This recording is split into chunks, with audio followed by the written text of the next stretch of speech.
for that all-important giant cobra because she can currently. Good morning. Let's commentate on Distant Lorcana Ghent Day 2, final day. If she got that giant cobra, which I don't think she did. No, unfortunately, she would have been able to get up to 20 lore, but we've got a Hades looking for a deal coming down, choosing that ready Hades Infernal Schemer. Is he gonna? He's letting her draw 2 cards. Did she get the giant cobra? I don't think she did. I don't think she did, but that would have made the game ultimate win if he did. Well, this is game. It's such a hard decision when you play that Hades looking for a deal. It's not a great I don't see deal how either Alberto way. can turn this But thing around. luckily, in this case for Alberto, didn't get to target the card, but did give Jennifer 2 more cards to be able to play. And now Jennifer's just going to play so many glimmers to the board, make Alberto have to deal with it. And she's already so far ahead on board. I reckon we just quest out here. We're going to be able to get up to 19, meaning Alberto is going to have to deal with every single one of these glimmers on Jennifer's board. Otherwise, we're going to game. Otherwise, yeah, Jennifer's just going to take the win. Yes, there is really not much that Alberto can do here because he could even if he can deal with some of those exerted characters, it is not enough given that she only needs 2 more lore on her next turn to win. And there's the scoop. We see it, both players are laughing, enjoying the experience, and that's what we want to see in this game. I love it.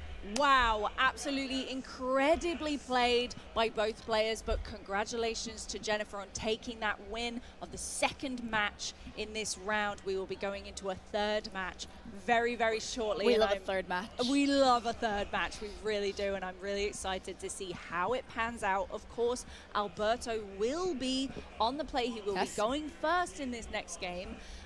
Which is going to be big for him, I think, especially if he can, of course, get all of that all-important ink ramping that Sapphire needs and looks for. It's going to be interesting. Yeah, and this time Jennifer, if she does have another Christopher Robin, we've seen that underdog Christopher Robin come out in the 2 other games. Will we see it come out in the 3rd game? The question is, we're about to find out. And hopefully Alberto once again will have a 1-drop followed up by a sale to play another 1-drop, being able to keep up with Amethyst Steel, which can move so fast because we know, as I've said before, these Sapphire decks do take a little bit of time to get going, but once they get going, we've got some big bodies, some big Demonas, we've got some big Hades, we've got Elsa the 5th Spirit teamed up with Basil, the detective, to be able to challenge in and do some challenging and do some banishing. And I'm excited for a 3rd game. Me I never too. root for either side, but I love when it goes to a 3rd game because then we get to talk about more games of Disney Lorcana TCG. Exactly, me too. I'm very, very excited. And I think also, you know, our players now will be, of course, shuffling their decks, preparing for this 3rd match. They will then go into their altar phase, and that is going to be incredibly important because, of course, being able to, if you are new to Disney Lorcana, which who knows, maybe you are, you can alter, you draw 7 cards into your hand initially, and then you can choose any number of those cards to return to the deck and replace them with new cards. So you can really cater your hand to what you need. And of course, going into this 3rd match, they know exactly, we see this alter happening here, they know exactly what they're up against and so what they need to try and deal with each other's decks and each other's boards. So this stage is very, very key to each player here, looking for the cards, the exact cards they need. Yeah, and I have to comment there on both players. When we first went back to them, they were both smiling and having a little giggle, and that on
time here now to play Sail. We could draw a card, ink 2 cards, and perhaps, well, we can't challenge anything. We can't just take the minute to ink 2 cards, or do we just ink the Sail and perhaps take a moment to play our 9th Wonder of the Universe, to play our Dumbo, 9th Wonder of the Universe, to honestly start setting up an evasive card, because, well, if Elsa comes in, Elsa can't challenge it alone, and Calhoun can't challenge it because Calhoun's not evasive, unless, of course, we see Jennifer play a Lexington. Yes, exactly. That all-important Lexington that did so much in that previous game. Wasn't there for too long, but did so much. But I think we're just having a little pause in our game, our match 3 here. We just had a Lord Guide come in, I think, to just do a couple of little checks there. So in the meantime, we'll just... In the meantime, you're just stuck with us. Hi, yeah, you're how's stuck it with going? us. I'm so sorry. Hi. Jen, Amethyst Steel, your pick to take it and win it all versus none of the casters, actually. None of our predictions was Amethyst Sapphire. However, I did try to go for Amethyst Sapphire coordination today, so you know I'm feeling it. I'm here for whatever. Well, it's 1-1. It's 1 apiece. Amethyst Sapphire still doing pretty well. Where we left it, there was a Cheshire Cat, there's a Calhoun, and there's a Christopher Robin on the board. You got to be pretty excited to see that Amethyst Steel has made it to day 2 at least. I know, and clearly doing incredibly well on 20 points here, Jennifer and Amethyst Steel. Yeah, like absolutely chuffed about it. But yes, of course, you know, we know that our Amethyst Sapphire is a highly represented deck, well loved by the community, and I do believe it's been second place in our representation.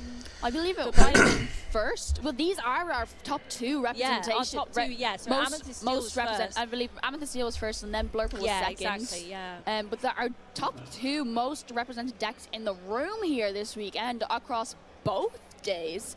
And I'm not surprised we're seeing them in our feature really match know if 1 for we round are going to 1 see here, like technically round 9 here on our day 2.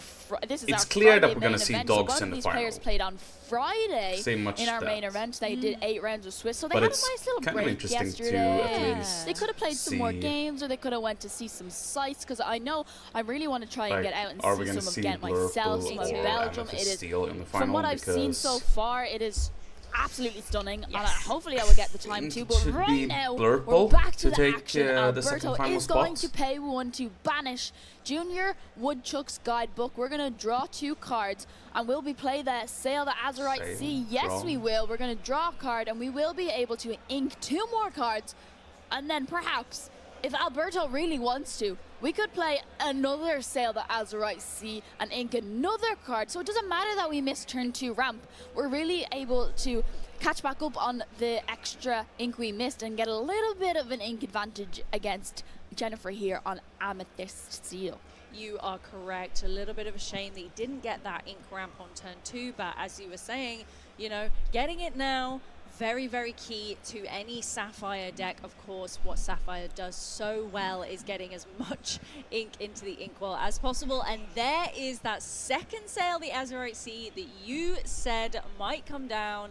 We're seeing it. He's getting that ramp. He's making up for missing it on his second turn, and just ramping up yeah, here. we still had 1. We were able to ink 1 more ink per turn. We just inked 3 cards for this turn. How amazing is that? And you know, like I say, never late than never. We hit ramp. It may have been 4 cards in her hand, 2 turns too late, but we still hit ramp. And now, look at this. We don't only have like 4 ink now on turn 4. We have cat is gonna 6 go ink, bye-bye. meaning next turn, if Alberto really wants to, we could see the likes of maybe a Demona or even a Hades Infernal Schemer coming down, but that Cheshire Cat on his board is no more, as Jennifer's Cheshire Cat is going to do a little singing for us. It's going to sing a Strength of the Raging Fire meow, meow, meow.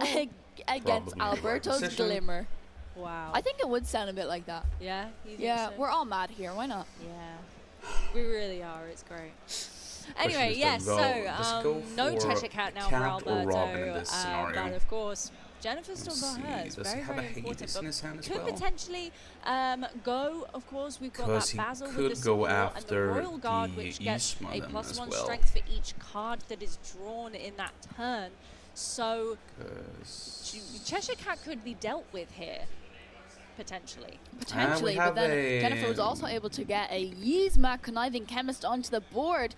which is really going to help Jennifer next turn. I believe there's only 2 cards left in hand. I just love her little hand token. It's a little Mickey Mouse hand.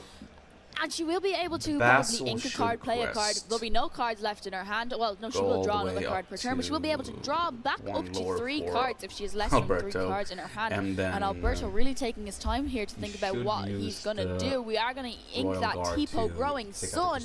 But what is he going to play, Jen? I really don't know. I'm not sure exactly what he's got in his hand. He's going to open himself up for an attack. Very important. You know, we talk about it. I like to mention it because I think it's really, really important. You know, there's so much on the line for these players, these very, very dedicated and skilled players that we have here this weekend, a lot of whom, you know, travel from very far, travel from all over the world, you know, with 4,000 players in our main event this weekend. You know, so it's very important that they take their time, especially when you're at this point. You know, take your time, make the right decisions. But we don't want to take too much time because I'm just having a look at the timer, Jen, and there's only 10 minutes left on the timer. Jennifer having a little bit of a lore advantage. She's on 4. Alberto still on 0, but looking like we are going to exert 7ing. And yes, it is going to be a Hades Infernal Schemer coming in. But what are we going to target? Which character does he go for? That is the question. Again, these very important decisions, you've got to figure it out. But yes, you are correct. I didn't realize there was only 10 minutes left on the time for this round. Well, now we're only down to 9 minutes and 38, 37, 36. Anyway, that's how much time is left. It is 1-1 apiece. We just spent the next 9.5 minutes counting down. Yeah, you know what? I think people would find that entertaining. Yeah, 27, TikTok, 26. TikTok. Yeah, anyway. No TikTok alligator in game, but the time is TikToking down. Do you like that? I thought that was funny. Going down, anyway, bit of improv. Let's get back to the game. Well, the question still remains. Now, it is going to be Yzma conniving chems being sent into the inkwell by Alberto's Hades. Looking like Basil is going to take a little questy quest. Are we going to support the Royal Guard? Yes, we are. And we are going to be able to deal with that Cheshire Cat. Now, unfortunately, Calhoun Marine Sergeant remains on the board for Jennifer, meaning she does have the opportunity to challenge into Basil here to be able to take it out. But then, of course, Alberto could also have the opportunity then the turn after to be able to challenge him with the Hades to get rid of this Basil to get 2 Calhoun lore, Marine and Sergeant. we are going to see Jennifer go all the way up to 8 lore. And then we can still quest with if she Robin decides Hood here, to quest with just Christopher keep Robin ahead as well, of lore. But we still haven't played any cards to the board. I don't see I do see an angel she wouldn't do it. I do see an angel in the hand.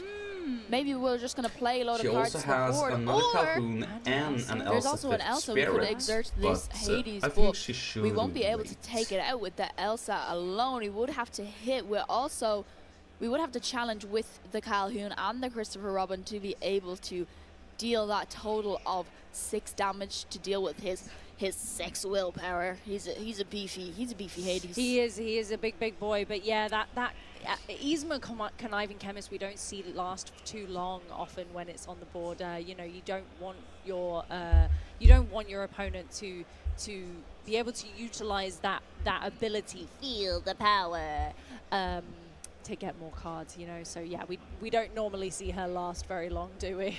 No, not at all. See, the difference would be if she did have ward, she would normally survive at least 1 turn, but then she's always guaranteed to be, when she's exerted and you use her ability, she's always going to be challenged into. However, she does not have ward and can easily be targeted by the likes of this Hades Infernal Schemer. Ticking down.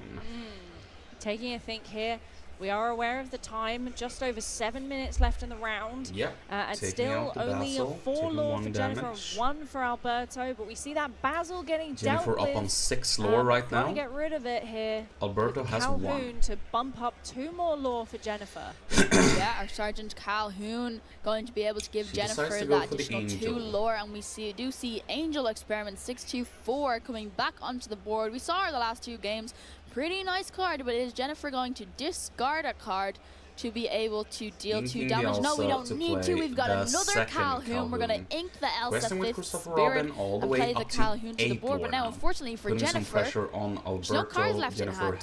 However, 4 characters out there. I really got to start putting on the pressure because there's only like 6 minutes left. But Exactly. And I'm already ahead on lore. he only needs. I've got to start like questing. Yeah, I've got to start see, what does putting he on cards to the have board. there? Got to start questing. He and at has least now, next turn, if this Hades quests, both ooh, Calhouns will be able to challenge it, and we will be able to He has a at least Demona gain and 2 lore. a But Alberto, I Genie. do know he has a Demona in hand. If we choose to play this But Demona, Demona it would have is let not Jennifer what he also wants draw 3 right cards. now. But it's not going to be And that. what I think did he Alberto draw? realizes He Jennifer doesn't drew have a any Dumbo, cards in I hand that would think. actually be helping her out here, and he doesn't want to do that. It's going to be Genie Wish Fulfilled Well, coming in to this is help tough. Alberto draw a This is card, and I tough believe because it was a Dumbo 9th Wonder of the Universe. We could choose here to perhaps ink the Demona, play the Dumbo, and at least then we're also building back up our board. And then next turn, if the Dumbo survives, depending on what Jennifer is going to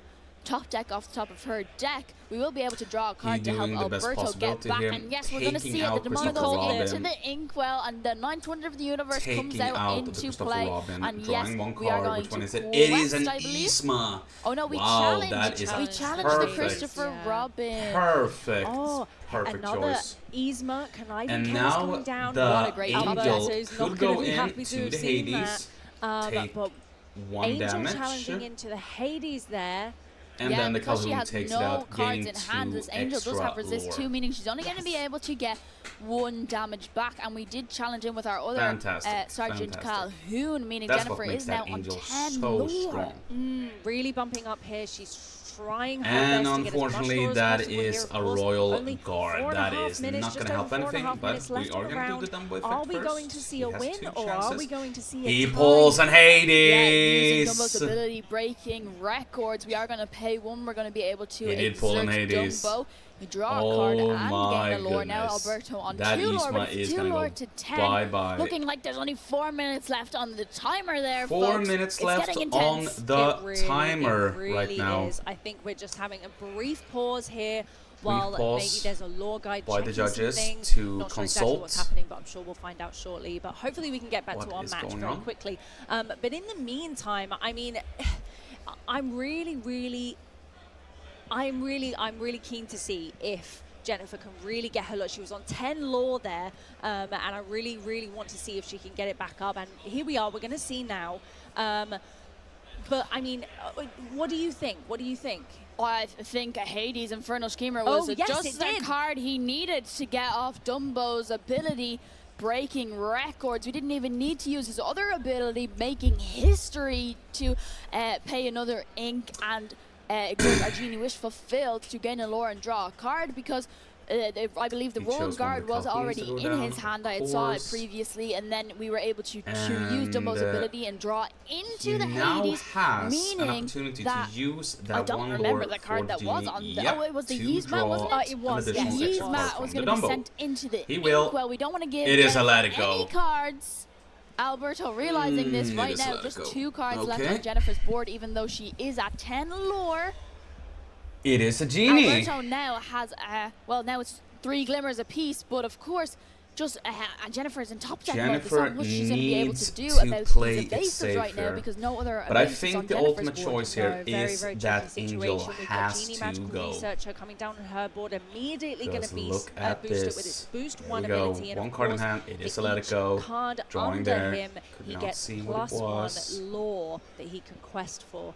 So really, she's really trying to build up that lore count, so that she can Beginning quest as with the much as Dumbo possible effect, before the of time course. runs out. And we see, I think, that Drawing one ability, additional yes, card that there. Dumbo ability being used.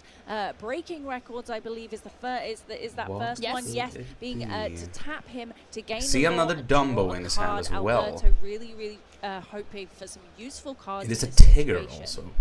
Yeah, and we still have the unfortunately, the possibility of Tigger being effect able is to not gonna quest work, here up except to on its 8, own putting a Genie. little bit of pressure on Jennifer. But we still also have the ability to use Dumbo's other ability if we And don't have a could card we use want to see. Or did we? Because we would have drawn a could use card the for Hades turn, to and we would have sing, drawn a card yeah. off Dumbo's ability. Question but though, we've yet which to character pay do you go anything for? I to think play you any have of to go these for cards in the Angel Alberto's in that hand. So case. the question is, what did Alberto draw? I want to know. It There's is a another Dumbo. Dumbo. It's a second ninth wonder of the universe.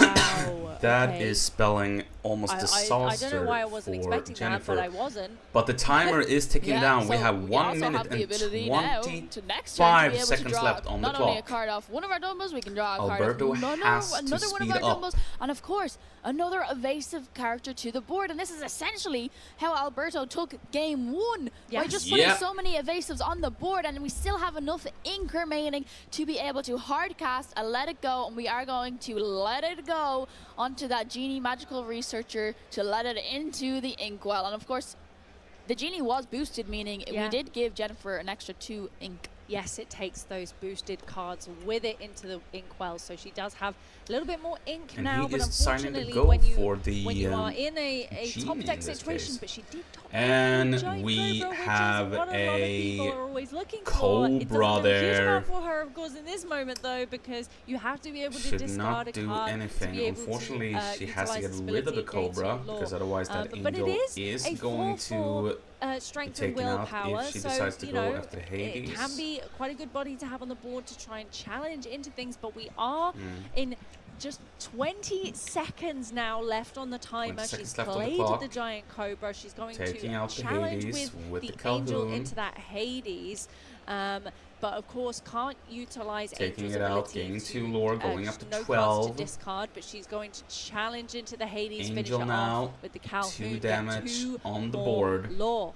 Yeah, it's only 8 lore to 12 to And Jennifer. there Jennifer will be it's able to quest time. up to 14 We have next time. turn unless Alberto does anything So else to Jennifer's board. But first, let's we can see. just use Dumbo's ability to gain a lore, draw a card, helping Alberto here get back up into the game, going all the way up to 10 lore, not far behind Jennifer. But I believe he drew it into a looks like Woodchuck's Guide, but we Alberto can will also take just this play one this and banish it to be because able to he draw is on 10 another 2 lore. cards, maybe searching for Using his Dumbo perhaps another let it go to be able to get rid of one of Jennifer's cards, or maybe we'll lot just of challenge with the one-drops, Genie. though. But Jennifer has no cards in hand, meaning this Genie Nothing challenging that into helps. Angel won't even do anything. Right now, Alberto probably just wants to quest and try to Iago beat coming Jennifer. down. But well, the time's already and there's no two more time left. We're red just gonna cards. And flood just the board quest on as here. we go to turns, unless Jennifer can do anything the else to deal with Alberto's board. Next Yes. turn, Depending Alberto on is what you gonna draw have here, game. Exactly. It is And GG. in It case you're is unaware just how it works, Diablo. when the timer runs 1, out, 2, 3, we go 4, into 5, 6, taking 7. turns. So the turn that is happening as the timer not runs gonna out work. is turn 0, and then they get 5 more turns. So then the next player's turn would be turn 1, then back to the other one, turn 2, turn 3, turn 4, Westing turn to 5. 14. Oh, I actually stand corrected. Alberto right now does not have game on board. Okay. There's He only does not have game 19 on lore board. on board. Next turn, Jennifer can only get up to 14. 17, I believe. Alberto here getting up to 19. And I believe we are now going into a turn 2, I think it will be, of our 2 or 3 of our Yeah, or of our timer might have been a Is it little kitty bit cats? ahead. Yeah, We're not yeah. too sure. But we will first be able to draw cards and gain a lore off Dumbo's ability, and then we can still play a load of cards, because when you're playing a deck with Sapphire, you still have a Another lot of problem ink here to play now with. with And not only scorekeeping that, here. if Nope. Alberto really wants to, Iago, even though he's Going vanished, here. but he's not only vanished, he's also evasive, can also be used to draw a 213, card yeah. if we are Dumbo, looking to drawing just an take additional complete card. control of Jennifer's board, especially if he doesn't want Jennifer getting up to Yeah. 17 lore next turn. Just going there, drawing an Exactly, additional extra exactly. card. So we're just questing very furiously here on Alberto's board, If trying can to get rid of as one, much at lore as least possible. one of those Both characters, players it's over. currently on It's 14 over. lore, but of course we have gone to time, Cheshire so there is a Cat. limited amount of turns left here, but we're playing a Cheshire But he's Cat still playing inexplic- very safe inexplicable and here. On this secure here. huge Which one board should that do? Alberto has suddenly managed This to build is, up here. It's pretty impressive. Yeah, we're going to be able to There's a lot sail on that stake Azure I here, see as so well. I Cheshire Cat and understand. Sail might have been one of the cards that Alberto was able to draw off Dumbo's Woodchuck. the ability, but not only that, Guidebook. we've got a Woodchuck's Guidebook He coming decides to take out into play, and we the still have Cobra damage at remaining least. to be able to boost this Cheshire Cat to move the damage off Iago onto Angel after our little challenge that Iago was able to do into that giant Cobra, and we can still quest. We're not quite at 19. Making sure that next turn, Alberto does actually have Angel, on and board. there is I was about to say, wow, it was incredibly close there.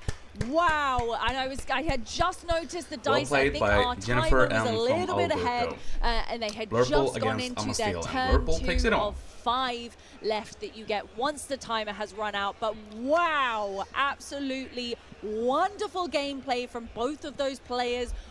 Wow, incredibly strong players, really, really showcasing what both of those decks do best. I mean, that was great to watch. It was wonderful, and it's no surprise why why these decks made it into day 2, the most represented in the room over the last 2 days. Yeah, both amazing decks, and both clearly well piloting, because any great deck needs a really good piloting Illumineer. Yes, absolutely. Yeah, it's extremely hard, and both of these players knew exactly how to play these decks, and unfortunately for Jennifer, she just didn't have a card. The only way she was going to be able to win was to top deck another giant Cobra, but sadly, just didn't have any more cards in hand. Unfortunately not, and it's always really tricky when you do go to time. It happens, we know it happens. You know, you're limited, you really are limited, but as we say, incredibly wonderful playing from both of those players. I believe we may well be going in to see our other feature match potentially very shortly. But yes, it was a wonderful, wonderful show of both of those decks there. I think I've just heard we are not going to see a second feature match, I think, but that's okay because we got a wonderful show there, and I think we might be going back over to the lounge for a little bit of a chat very shortly. But I mean, how are you feeling, Kim, right now about that was our first round of today. It was our first round. Unfortunately, that game went to time, meaning we don't have enough time to bring you the second feature match, but that's okay because I'm so glad we got to cast that match. It was such a compelling story, and I think we are ready to throw it over to the lounge, to Rebecca, for a little bit of something special. Do you know anything about something special? I don't know. I think it might be. Something special? Let's go have a look. Welcome back to the Lounge Illumineers. We are here live in Belgium for Disney Lorcaana Ghent, and I am joined by Baker. We have something fun to show you. We have the VIP package that Illumineers get when they purchase that, and this was not only available here in Ghent, but this is also going to be available at the next Disney Lorcaana Challenge coming up in Dortmund. Yeah, this is a new initiative for Disney Lorcaana. We are constantly trying to level up, and this is our newest offering, the VIP and premium package. And I think personally you get pretty good bang for your buck, Rebecca. We just had a quick look at this ourselves, and we are jealous. We are jealous. I'm a little jealous, and we're going to do a little unboxing here for you. Take a look at what's inside the backpack. Buzz wants to see what's inside the backpack. You think Star Command's in there, I swear. Yes, so let's go ahead and show off what our Illumineers are getting. Absolutely. So, yeah, Rebecca modeling the new Disney Lorcaana Challenge backpack. Nice backpack, honestly, it is really sturdy. This ain't cheap and tacky. This is a lovely bit of kit. I think it's absolutely beautiful. I'm going to try and steal one and become a VIP to see if I can legally obtain one. But yeah, it's absolutely stunning. In the bag, you get a bag inside a bag. A bag inside a bag. We've got these lovely tote bags, which are wonderful. My mum would love one of these. Inside a bag. I'm ready for what's up. I am so excited about the art on the other side. There he is, the so OG good. Mickey Mouse, brave little Oh, tailor. I didn't even notice this before. And there's a Stitch Rockstar on the side as well. What's Pretty on the cool. other side? Some of the original Mickey, Disney Brave Little Lorcaana Tailor, stars. There's the the Elsa, the original Chapter 1. So yeah, this is a must-have for Disney Lorcaana collectors. It's a wonderful bag. My mum definitely wants one of those. So you get that bag inside a bag, and of course 2 of the highlights for this VIP package, you get 2 incredible play mats, and they are displayed here on our lovely table. We'll show them off for you in a minute when we finish going through the bag. But you are going to get both of those play mats, the Simba and the Mulan charging ahead. Oh, we've got some Belgium chocolates. Oh, delicious. And I believe these are called Ghent noses. Yes. This is a new one to me. Couberdons. Couberdons. Couberdons, also known as Ghent noses. Chocolate. Yeah, they're little candies. Nice. And then some Belgian chocolate. I mean, who very doesn't nice. love some chocolate? A little burst in sugar, a little energy before you go into your next round of Disney Lorcana. So yeah, they're beautiful. I'm going to have to try one of those Ghent noses. And of course, it would not be a Disney Lorcana package without some boosties. We've got the latest set, Winter Spell boosters. There. This is specifically for VIP members to play some pack rush up in our VIP area, up in the lounge. You get 6 packs, so that's enough for 3 rounds of pack rush against other players. And of course, our esteemed Disney Lorcana Challenge promos from Season 1. You've got the Let It Go and the Dragonfire. And then for Season 2, of course, the Participation promo, which is Pegasus, a gift for Hercules. We've got Simba Pride Protector. We've got the Mulan charging ahead. And, of course, that Elsa Ice Maker. These are stunning, and you get the lot in the VIP package. These are all the non-foil versions, but so cool to be able to add these to your collection with the VIP package. So you get the promo cards, you get Pack Rush, you get chocolate, and you get an awesome backpack. Oh, and the mats. Yeah, the backpack's absolutely one of the highlights, the thing that all of this comes in. Okay, so. I know Baker's always trying to steal things, the one but thing that I want the most out of that. Trying to steal this. Oh, okay, that's your person. Are you going in your villain arc? I am. This is where it starts. It all started with a backpack. Let it be known. Let it be known. But yeah, an incredible set of things that you can get here. I'm just going to put these promos back a moment so we can flash these mats for a moment. First of all, the Mulan. Oh, there you go. The Mulan charging ahead. It's a foil play mat at that. Give that a little shake. Absolutely stunning. And of course, let's also take a very quick look at the other mat that will come in this VIP package. Get those Belgium chocolates out the way. The Simba Pride Protector. We've actually started having all the casters sign this one after every event. We've already got some names there from the past. Me and you have signed it. We've got Kara on there. Shout out to him. Spessie's on there. And of course, we're going to get all of our casters to sign this throughout the year. But your one will come sign free. It will be completely fresh. So completely fresh in the tube. And the tube. No signatures. To keep it nice and safe. Yeah, what a beautiful package. So yeah, the newest initiative in Disney Lorcana, the VIP package. We're looking to level up as much as we can. An incredible set of products that you get, and yeah, I want it all, Rebecca. And not only that, but the VIP also get to go into the lounge area, a private set-aside area. It's a little quieter in there, so perfect to wind down, recharge. There's some snacks in there. And then also, I've been up there a few times. I know you have as well. And the artists are making their way up there, game developers. So it's a very cool VIP zone that they have set up for Illumineers. So it's like you say, it's that place where you can get a bit of a breather, you know, away from the white noise of the venue, and just sort of mentally reset before your side event, your main event, whatever it is you're doing. Yeah, so definitely stay tuned to Disney Lorcana social channels, the official website, the Lorcana. Welcome back to the Disney Lorcana Challenge here in Ghent, Belgium. I am joined by Alberto Salaz, who's just come off a 2-1 victory. Alberto, great to see you again, mate. A pleasure. Thank you very much. We first met at CCQ. Oh. And the sound is gone. Alberto there, our Amethyst Sapphire winner of that feature match that we got to see just a moment ago. That was really, really wonderful.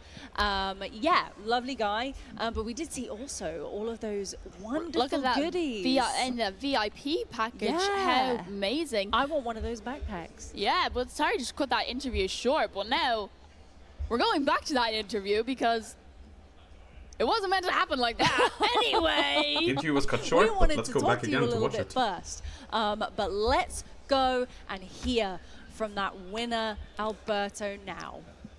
Welcome back to the Disney Lorcana Challenge here in Ghent, Belgium. I am joined by Alberto Salaz, who's just come off a 2-1 victory. Alberto, great to see you again, mate. A pleasure. We first met at CCQ Cardiff towards the end of last year, in which you were able to take that one home, stamp your ticket to the European Championship. Yeah. Before we get into Lorcana stuff, just how are you enjoying your day and your weekend in general? Oh, man, I'm loving it. Like, I just love Lorcana so much, and like just coming here and play with all these great players.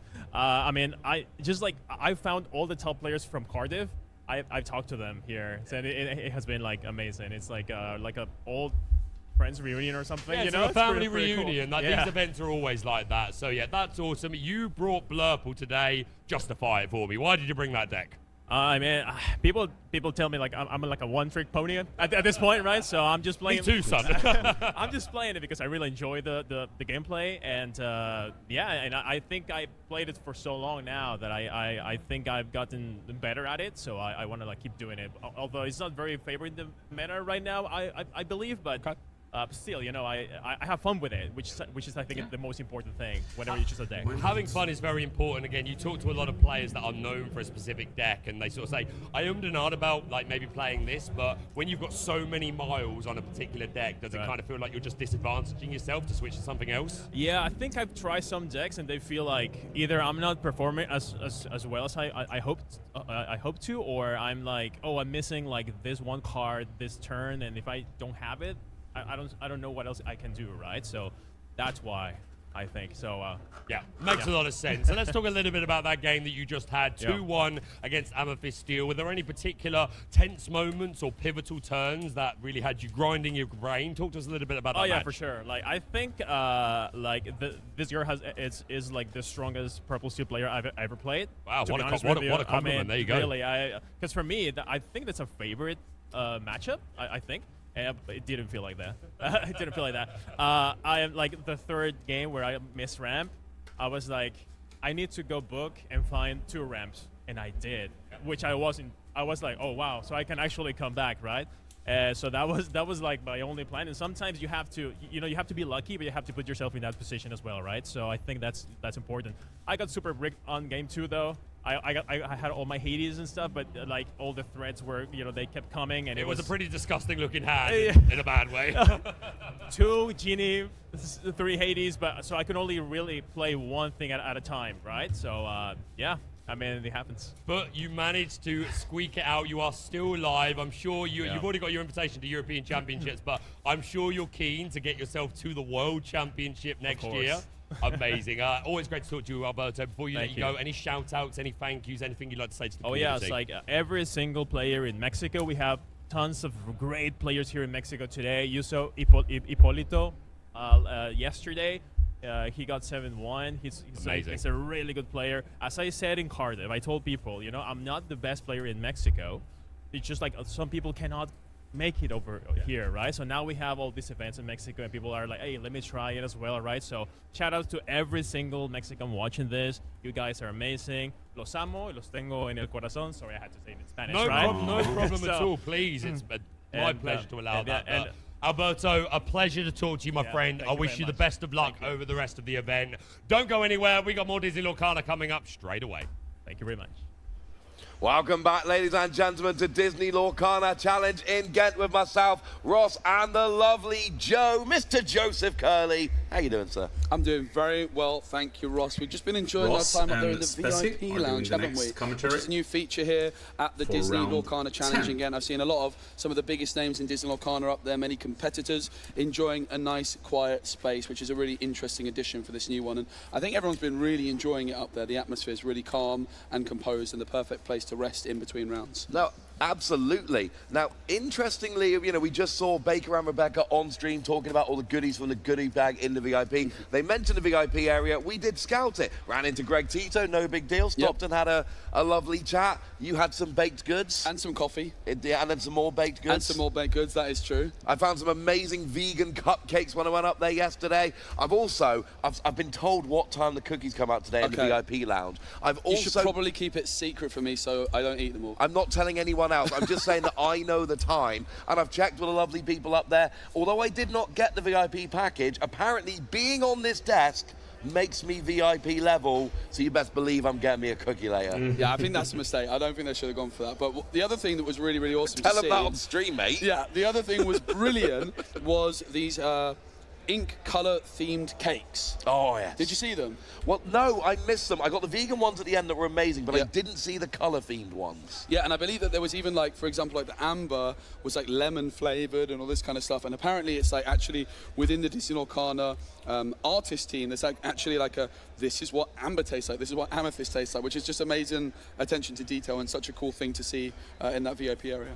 I mean, it just means that from now on, I will be theming my snacks at tournaments alongside the deck I'm playing, which I think sounds a-okay by me, but seriously up in there. And, you know, they're getting to meet the artists and play with the developers in a much more relaxed setting with less of a queue. So also, little tip for anyone that's coming to future events, Friday is the best day to get in and see the artists and developers a little bit quieter. Yep. So when we have these 3-day events, Friday is the day, but don't tell anyone I told you. Keep it a secret. Yeah, it makes sense, right? Because a lot of people are coming in on Friday, and the people arriving on Friday are maybe doing that main event on Friday, which means it might be the more quiet time in the building. Of course, that Dortmund event is also going to be 4,000 players. Oh, I cannot wait. 4,000 players is, you know, the context here is, you know, you look at the history of trading card games, 4,000 players is absolutely gigantic. You compare this to, you know, to the history of all European card game tournaments, and this is right up there as one of the very biggest ever. 4,000 is absolutely huge, and this does give us a good time to give that reminder. We are actually splitting into 2 main events as we get into our second round of the day. We have a Friday main event and a Saturday main event, and they are both playing the top cut right now, but it is 2 separate top cuts. We are not mixing those main events. The only mix we get is that the winner of the Friday main event and the winner of the Saturday main event will play in the final game today, best of 5, to decide who gets that invitation to the World Championship. Within the events, I believe we're having 32 in each are getting the invite to the Euros. Correct. 8 in each are getting the golden Mickey. Correct. But it is only 1 World Championship invite out of all 4,000 players. Yeah, so that is going to be an extremely impressive prize to achieve. And it seems as though we've got a very spicy matchup happening here. And we're going to be waiting for the players to do their altering, of course. We've got Felix versus Maximilian. We've got Tinkerbell sleeves versus those nice blue sleeves. Those are some beautiful enchanted Tinkerbell giant fairy sleeves, Ross. Actually a card that I have in my collection, which I'm quite proud to say. It's not a card I have in my collection, but I do very much appreciate the artwork. So we got just a little bit of a hint there at the decks, and we're seeing something a little bit different, a little bit spicier. Yeah. And of course, that is what we're kind of thinking at the start of this day 2. Are these decks going to be able to go through? We know that Amethyst Steel is going to be huge. We know that Blurple is going to be huge. We know that Dogs is going to be huge. Are there any decks outside those top 3 that can take those records that they got from day 1 and then force their way into the top 32 cut in either main event? Yeah, so let's talk about some of those sort of like underdog decks, if you will. You've got, or dark horse decks, as underdog means something slightly different than Disney Lorcana. You've got Amber Ruby. Yep. Amber Ruby, usually people are going to say it's got a really good matchup into the Dogs deck, but it might struggle into Blurple. You've got Amber and Sapphire, which is this like control heavy deck utilizing Raging Storm. We've got Amber and Amethyst, which is sort of like this mid-range similar to Blurple, but also maybe including those Raging Storms in there. And then you've got other decks like Sapphire Steel, Emerald Sapphire, which is still seeing quite a lot of play as well. Yeah, and we got some Ruby decks still floating around. I know Baker's loving Amethyst Ruby. We saw a couple of them on stream that seem to be doing all right as it goes. So it's going to be very interesting to see as we go through how many of these can kind of get up to top 32. And look, day 2 alone is a great accomplishment. Yep. And we know that there are promo cards that go down further than that top 32 cut. But for a lot of these players, it's get top 32. That is your invite to Euros, and then you fight through from there. Now, if you are playing one of these lesser played decks, you have an inherent advantage. Your opponent has not play tested against you as much, and they may well make some misplays before they realize they've made misplays. And that can be enough to vault you up the standings to get into that top 32. Where it does get harder because then you've got less of a surprise factor. Yeah, that's very true. And also the other thing is in that first game at this stage in the tournament, there is no deck lists available. You don't know what your opponent's playing. That is going to change when we hit top 32. But at this stage in the tournament, when you take that first altar, you have no idea what your opponent is playing. So if they're playing something more unorthodox, you're very likely not to even consider that matchup when you're taking your mulligan, right? Whereas if you're playing Blurpool or you're playing Dogs or Amethyst Steel, one of those top 3 represented decks, when your opponent's doing that blind altar, they're probably trying to find the balance between finding the perfect hand for all 3 of those matchups, but not considering the rogue decks in that. And that's the thing when you play these rogue decks. Essentially, you can be playing a game and your opponent has made a game-losing misplay before they've even realized they've made that game-ending misplay, and then you can take advantage of that and go and finish out the game. These decks, they're not the strongest decks. If they were the strongest decks, they'd be in the top 3, and we do have a clear top 3 this weekend. They are inherently less strong decks in a vacuum. Yeah, absolutely. But sometimes one of the things with these unorthodox decks, right, like coming into this tournament, Ross, if I was playing, one of the real strategies would be, okay, Amber Emerald is a really, really good deck. It's difficult to deal with, but historically it hasn't been played that much. We've seen it at about 15% play rate. So what you could do, theoretically, is you could just build a deck and you say, okay, I'm going to be really good into the whole field and just accept that I have a bad matchup into Amber Emerald and try and dodge that specific matchup. So that can be another strategy that you could go for with one of these more rogue decks. And that's the thing. If you got it, Dogs might be the best deck in the format, and I do believe that it is. I think so too. But if it's 15% of the meta, then that means 85% of the meta is not Dogs. And sometimes, and look, it is a risky strategy that can pay off and it can backfire. But there is absolutely an argument sometimes to go, I'm giving up this 15%. Yep. Maybe I draw well, maybe our opponent draws badly, maybe I get lucky and I can get a win or 2 against them. But realistically, if I've got good matchups into 85% and a bad matchup into 15%, that might be 1 game all weekend that I'm just giving up, so that the other 7 on day 1 I've got a much stronger matchup into. And look, if there was a deck that was amazing against every other deck, all the top players would be playing it. Yeah. That deck doesn't exist. You have to very literally pick your battles. Or you can try and be really, really, really spicy in the deck brewing kitchen and try and find that one deck which has good matchups across the board. We saw Lucas Kalpa in day 1 in his interview with his Amber Ruby deck say, well, the reason I'm playing my Amber Ruby boost deck is because it just has decent matchups into everything. It has reasonable matchups. I get to play the game. I get to try and outplay my opponent. But certainly another strategy, Ross, for this weekend, if I was playing, I would have been looking at Amethyst and Emerald, hyper aggro with the enigmatic Inkcaster, and just say, okay, I know that I have a really bad matchup into Dogs, but I'm going to be absolutely crush Blurple, and I'm going to feel very confident into the rest of the field. And to be fair, hyper aggro, you're talking my language here, and I absolutely agree. Sometimes it is worth just having that really good matchup against the field, taking that 1 loss, but also, and one of the things I like about playing hyper aggro, sometimes you will just win because your opponent doesn't go fast enough. Yes. All it takes is Dogs to miss, if they miss their turn 1 or turn 2 play, they just falter by half a step, and then you can jump ahead of them and win the race. And sometimes it can really be as simple as that. You set up this hyper aggro and you sit there against a Dogs player and they play that Tramp Street Smart Dog and you go, if they drop it under the sea, I'm losing this game. And then the next turn, you're like, oh, mate, if they drop it under the sea, and it never comes. If they don't draw into that under the sea, you might have a board that gets completely wrecked by under the sea. But if under the sea never comes, you can still end up winning that matchup. Yeah, and you know something about hyper aggro and going so quick that your opponent can't catch up, Ross, because that's exactly what happened to me at the first ever Content Creator Set Championships. I was feeling so confident with my Emerald Steel, and you just went total hyper aggro on me. You hit me with the turn 2 Maleficent 1-drop and befuddled my character back to hand. It was very difficult to deal with. And shout out to Zach Bivens, because I can take very little credit for that deck. That was one that Zach made and popped out online, and I had a bit of a play with it, and I was just like, yeah, this deck is absolutely right up my alley.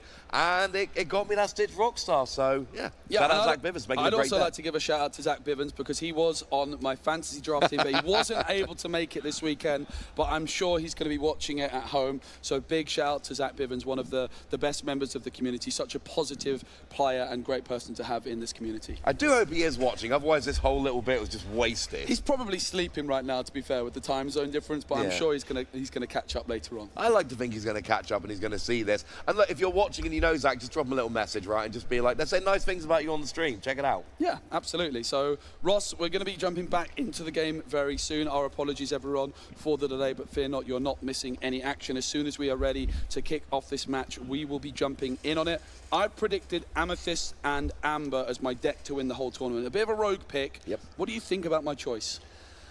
I like it. I think Amethyst is incredibly strong in the current meta. I think the draw that it's got is awesome. And you start listing off some of the best cards in the game. You've got Elsa the Fifth Spirit. Yep. You've got Cheshire Cat Inexplicable. You've got Genie Wish Fulfilled. Dumbo, Ninth Wonder of the Universe. These are all Amethyst cards. Demona. I think they go. Demona, Scourge of the Wyvern Clan. Again, one of the absolute best cards in the meta. And one of the reasons I play so much Amethyst in, in my own play is I like drawing cards. Yeah. And Amethyst has always been that ink that draws a lot of cards. For Amber, honestly, I think the biggest thing Amber's got right now is Raging Storm. Yeah. It is the only deck, it's the only color, the only ink that has a proper board wipe. Yes, I know that Emerald has got the combination of Malicious, Mean and Scary and Prince Philip, Vanquisher of Foes, but that is a 2-card combo with an expensive shift card built in. It's not the same. Yeah. I know that Spooky Sight can do a similar thing. I know that Under the Sea can do a similar thing, but there are limits to what those cards can do. Raging Storm is that big red or big amber button. It is the only ink that has that. And anytime I get to play Daisy Duck Donald's Day, I'm a happy boy. There's other great stuff in Amber, but I think when you combine all the awesome stuff Amethyst has got, and the board control that deck can have is awesome. Yeah. But you combine that with Raging Storm, and that is why I think it's a really strong deck. Yeah, I think you've put it really well. Like when you're building an Amethyst deck, you've got such a high density of good cards. You can almost think, right, if I could just play 56 Amethyst cards and I pick a playset of one other card, what would it be? Raging Storm might well be my answer. But here we are, we're ready to kick things off. We do apologize there for the delay as we get into this round number 2 of the Championship Sunday here in Ghent, Belgium. Absolutely, we got our 2 players sat ready to go. The lore guides there were just making sure that we had everything ready. I believe there was some re-sleeving that needed to be done. You have not missed a second of the action. We are here in the altar phase. We have an aggressive mulligan. Our player on the right has kept 2 cards from this altar phase, and they are getting 5 new cards. Essentially what that means is they looked at a hand and they went, oh, don't love that. I like these 2 cards. Yeah, everything else can go back, and it's going to be just a blind draw. But it looks like our player on the left with those giant fairies just kind of chilling those sleeves. So it looks like we are now ready to get rolling in round 2 of day 2, Disney Lorcana Challenge Ghent. Are we going to get a nice friendly fist bump? There we go. Thank you. That makes the stream look much nicer. And we are rolling here in round 2 with Maximilian Cole, who is going to be inking the Underdog Liquidator. What? They did Liquidator, thank you. Yes, Underdog Liquidator. You love them underdogs. It's an underdog story. It's not an underdog story, of course. You can't play it on your first turn when going first. That's the difference. But it's going to be this lady coming down on turn 1. But already seeing that Liquidator, that is going to be a really good card for Maximilian in this matchup when they're going second. So we've got Felix versus Maximilian, 2 players coming out of Germany. We've got 2 German players. We've got 2 decks that are looking like they might want to do something a little bit aggressive early doors. That Liquidator iced over with Reckless, absolutely brutal in the early game. We've got Ebenezer Scrooge. And it's a big boy Scrooge coming out. We've got rolling here. Scrooge McDuck, Ghostly Ebenezer. Yeah, and we did see Lucas Kalpa playing this boost and the Ruby deck, and so far every card we've seen from Maximilian suggests it could be something similar here. It's not going to be that turn 2 Grandmother Willow from Felix, but it is 3 ladies down on the board. 2 decisive dog, 1 elegant spaniel, all out there. That is going to help out these dogs. They do like to go in packs. They certainly do. Do you know what lady's called in German, Ross? I do not. Susie. Oh, that's wonderful. So yeah, 3 Susies down on the board for Felix. I know that Doc is called Chef in German. That's correct. And I know that, what's the clock called in English?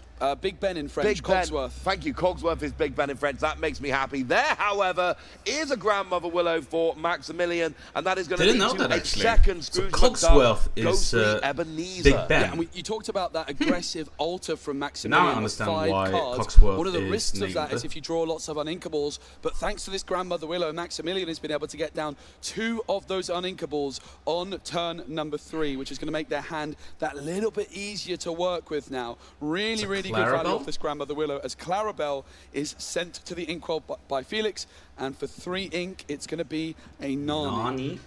That's always nice. Nani Stage Manager does let you go and search for those 2-cost cards, and there are so many of those 2-cost cards in Felix's deck. We love these dogs. You know, we see all the lady on the board. They are all 1 cost as it happens, so you can go and get a fairly significant portion of your deck with this Nani, and it's just this consistency. It's one of the cards from Winterspell that has made this Amber Emerald Dogs deck so much better. Just being able to go and search them out really has become a staple. Yeah, it certainly has. The odds on this card are absolutely brilliant. I was speaking with Sailor, who won the CCQ with this Amber Emerald Dogs deck last week, and he said yesterday he actually managed to miss on the Nani, which sort of summed up the luck of his day. So it just goes to show you, as good as this card is, it can still miss. But when it hits, you get a 3-cost character with a 3/3 stat line that replaces itself, can dig for your answer. We've seen Diego Saz using Nani in Amber Steel to help find those dogs as well. It is a card I expect to see lots of moving forwards in Disney Lorcana metagame. Absolutely. Well, Maximilian there with those 2 ghostly Ebenezer. We've also got that Grandmother Willow, which means 1 card here. This could be a free cost coming down because of Grandmother Willow. Could even play a 4-cost right now, but instead we're using 1 ink. It's a second Grandmother Willow, which means we again get a second reduction coming in here. So this should be a free cost card.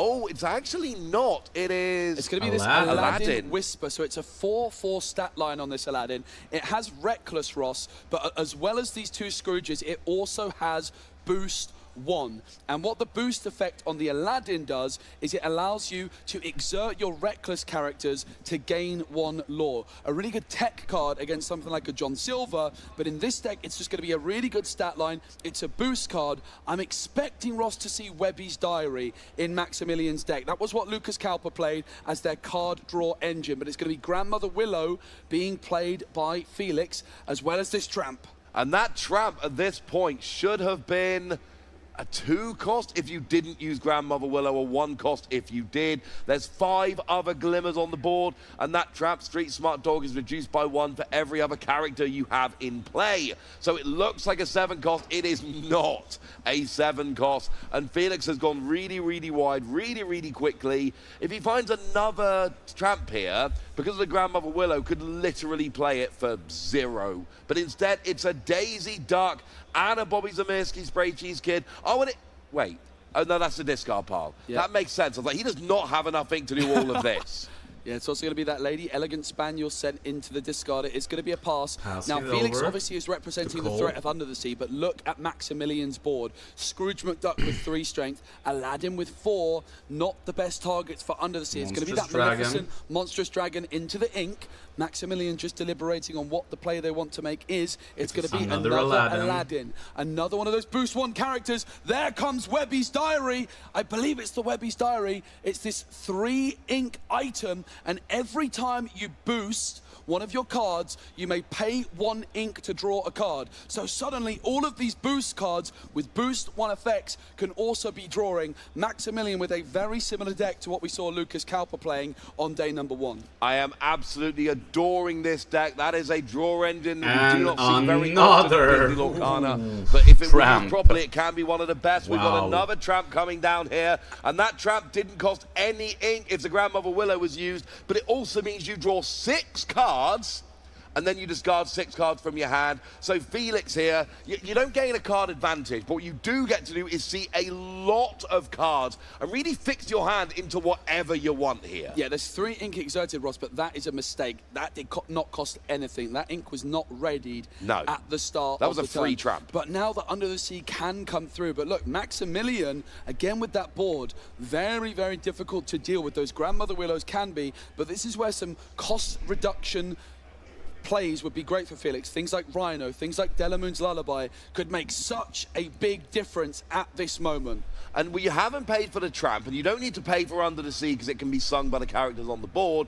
So that means that that ink can actually be used elsewhere, like you say, Rhino, Delamoon's Lullaby, anything at lower strength. It's another Tramp! Although I think you probably had to pay for this. I don't No, think you didn't, so. because there's 7 other characters. So the first Tramp played this time was -6, and then Grandmother Willow. But then there were 7 characters, so the second Tramp comes down. There's 7 other characters. What is What did you pay for that? Nothing. And now all of a sudden, You've got, and this is drawing 7 cards and then discarding 7. Felix better have the perfect hand by now, because he has drawn and discarded 13 cards this turn. Yeah, and Felix goes for the Emerald Chromacon, discarded Delamoon's Lullaby, discarded the Under the Sea. They could have gone for this Under the Sea line and put a Scrooge McDuck or Aladdin Under the Sea instead. But instead, I think Felix has made a great decision at this moment in time. They've developed the Emerald Chromacon and they've decided to start questing. This is the moment to place the Chromacon down on the board and turn everything sideways. The Emerald Chromacon is now exerting so much pressure. Every time Maximilian banishes one of Felix's characters, that Emerald Chromacon can bounce a character back to a player's hand, and that is going to be extremely difficult for Maximilian to deal with right now. And when you're drawing and discarding 13 cards before you've even paid any ink, you better believe you are going to be, you know, getting everything you want. If Felix is digging for that Emerald Chromacon, you're gonna find it when you're getting that many cards. He actually discarded a second one, Ross, so that just goes to show they had 2 available, but of course 2 is going to be over the top. Often at this point in the game, Ross, as well, you end up with very few cards in hand with this Emerald Amber deck. You just get all your resources down on the board, and the Tramp just finds your last couple of cards that you want to play. Absolutely, it does. Well, we do have that Scrooge McDuck, Ghostly Ebenezer, which we are just having a little bit of a look at here. Does quest for 1 if you want it to.